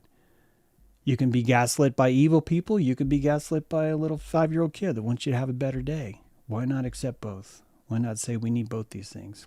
Oman, you got something? Go ahead and unmute, and I'll turn you on. Yeah, so what you are saying is making me think a lot. Like, considering the CDC is admitting what they did, well, not do, I do wonder, are they forcing us to find a new kind of medicine Yeah. to like fragment decentralized belief in them, Yep. Uh, yeah, I mean, I do wonder. It's a great, That's yeah, I know exactly what you're saying. And it's another one of those things where it's best for me not to answer, because some people need inside their placebo to hate the CDC. I used to be there. I used to so fucking be there. When I watched what happened to Dr. Timothy Cunningham, really strange case. One of the first things I wrote about was this CDC statistician in Georgia who mysteriously died by Chattahoochee River, a place I used to run by. That was why I was interested in it. I was like, this is weird, because he was found in the river. But the river is like all these trees, just a bunch of thick brush that separates you from the river. And the coroner said he must have had a heart attack and rolled down into the river. And I was like, that does not sound right. And then they looked in his pockets and they found crystals. And they were like, well, he was out running with his crystal collection in his pocket. And I'm like, that sounds horrible. Like, what a horrible way to run. And I kept looking at the story, and I was just convinced, man, I think they offed this guy to like hide statistics. And you know what? That's very possible. I think that every organization is probably going to have a Hitler inside it, some sort of psychopathic, sociopathic thing. I think that's more normal than it isn't. So I don't want to take that away from anybody. But one thing I started to do that changed my thinking on a lot of things is allowing more ignorance into the world. That truly some of the most awful things that I've seen happen, one of which is the Nazi Germany we discussed today, really does come about not from people planning something, but from people embracing their fear of ignorance. And that it's actually the power of them not wanting to admit that they're ignorant that tends to warp our reality more than anything else, I think. So I think even the CDC right now is producing a greater work that's helping people as much as it's hurting them. But the ones that it's hurting them are just encouraging them to find their own placebo. And the ones that it's helping are the people that really, really need to tap into a social placebo. Because right now, that's what's absolutely necessary for their growth. So I look at the CDC almost like a Christ, where they're suffering on the cross because both sides need them to be there. The people that are trying to develop the psyche, their own ego, are going to have to castigate and hate the CDC. And the CDC needs to accommodate them because they're the center of disease control. It's their job. It's their job. Which means that what you and I would think, well, they're here to make everyone better. That's not good enough. They are here to fulfill the prana economy of everyone's belief structure, competing in an open market where 31% of the electorate is insisting that we become fascist and hold a gun to people's head until they fucking agree with what I say. So how do you be a CDC? How do you do this? And I think ultimately we're watching these archetypes being drawn and quartered in all these different directions. And frankly, I'm fine with it. But ultimately, these people these archetypes are living in positions that are absolutely untenable, that are absolutely unsolvable, because you have so many different vectors of belief coming in, and those beliefs require things. Epigenetically, you may need to hate the government for 150 years, and you don't even know why, because it started 22 lifetimes ago. And that inside your genes is this necessity to formulate a placebic form of growth to which you hate the government, and that this will be exactly necessary for you to pull your cabbage head out, gather more sunlight, and become more of a person. So the government needs to be hated. An effective government can never run like Musk, where everyone's supposed to like him. That if the noble man wants people to be able to dislike him safely, the noble man understands that if he's a sequoia, he's going to have people that are going to blame him for everything. And that the people that blame you for everything are showing you a deeper respect that, quite frankly, I don't think some of us are ready for. When you enter into the social marketplace and you get your first negative comment, this is you stepping behind the veil. You are becoming someone who others want to whack with a stick to feel better. Do you have enough capacity to allow that? This is why most people don't want to enter the social sphere that way. They don't want to stick their neck out too far. They want to find different avenues where they can exist among a people that agree with them. But all the alchemy is going to be found in the exact opposite. All the alchemy is going to be rushing into a room of anti-virus people and just say, I don't actually know enough about virus. I think I'm going to read more. This is where the real alchemy is. So in my mind, the more I learn about the virus, it makes me maybe come more back into line with CDC, but with a much deeper harmonic understanding of what it's there for. This is the difference between the Limbicus and the caduceus, the one snake versus the two snake. It's a different mode of understanding. It's not DC power, it's AC/DC power. It's on both sides. Jenny, you got something? Yeah, this is good stuff. Before I started listening to you, I had this idea in my mind. Everything is valid, but I wasn't able to reconcile this idea, because when I would start to think about it and all the horrible things that take place in the world, I was like, how can that be valid? It doesn't make sense. And so I would just kind of shelve that notion. And then you taught compassion is consent, and it started to kind of click. Okay, yeah, everything's valid, and I might not understand it, but it's still valid. And looking at, like, I same kind of story. I hated the vaccines. I thought they're horrible. They have to be one or the other. I hated the CDC, the government, all of it. Just pissed off at all of it for everything that I've experienced. And I've finally been able to come to a place where I have this great appreciation for the slap in the face that was COVID. That woke me up and said, hey, pay attention. Like, you're participating in this, whether you consciously do it or not. And through this, past 5 years journey, I'm looking at, I'm mad at people. Like, why can't you see this? Why can't you wake the fuck up and, like, smarten up and pay attention? And then I realize like we're all just like toddlers growing up, getting older, aging, coming of age. And so it's kind of like me thinking that, you know, the 5-year-old should drive the car, or Yeah. something like that. And so when I look at it in that context, I can see how very loving it all is, that I don't have to participate if I don't want to. And if I want to educate myself well enough and become informed enough, I can avoid all of the suffering, well, most of the suffering that is going to present itself to me just by seeing it for what it truly is. And like the pain that you felt, and you understood that's like childbirth. You Yeah. know, you're going through childbirth. It's painful as hell, but when I went through, I would know this is like a productive pain. This isn't like a There you destructive go. pain. Yeah. And so I could feel really good about that pain and know that it was working towards a good end. Yep. And I noticed that the pain is almost always a sign of growth, and that my comfort is always a sign of complacency. And that ultimately, if I find myself growing on the hermetic ladder, I lose friends. It's how it happens. You find less friends, not more. The higher you go on the hermetic ladder, you lose people, because you do not need their placebo anymore. You have it yourself. And second of all, almost everything that's happening in the world is me either losing calories or gaining calories.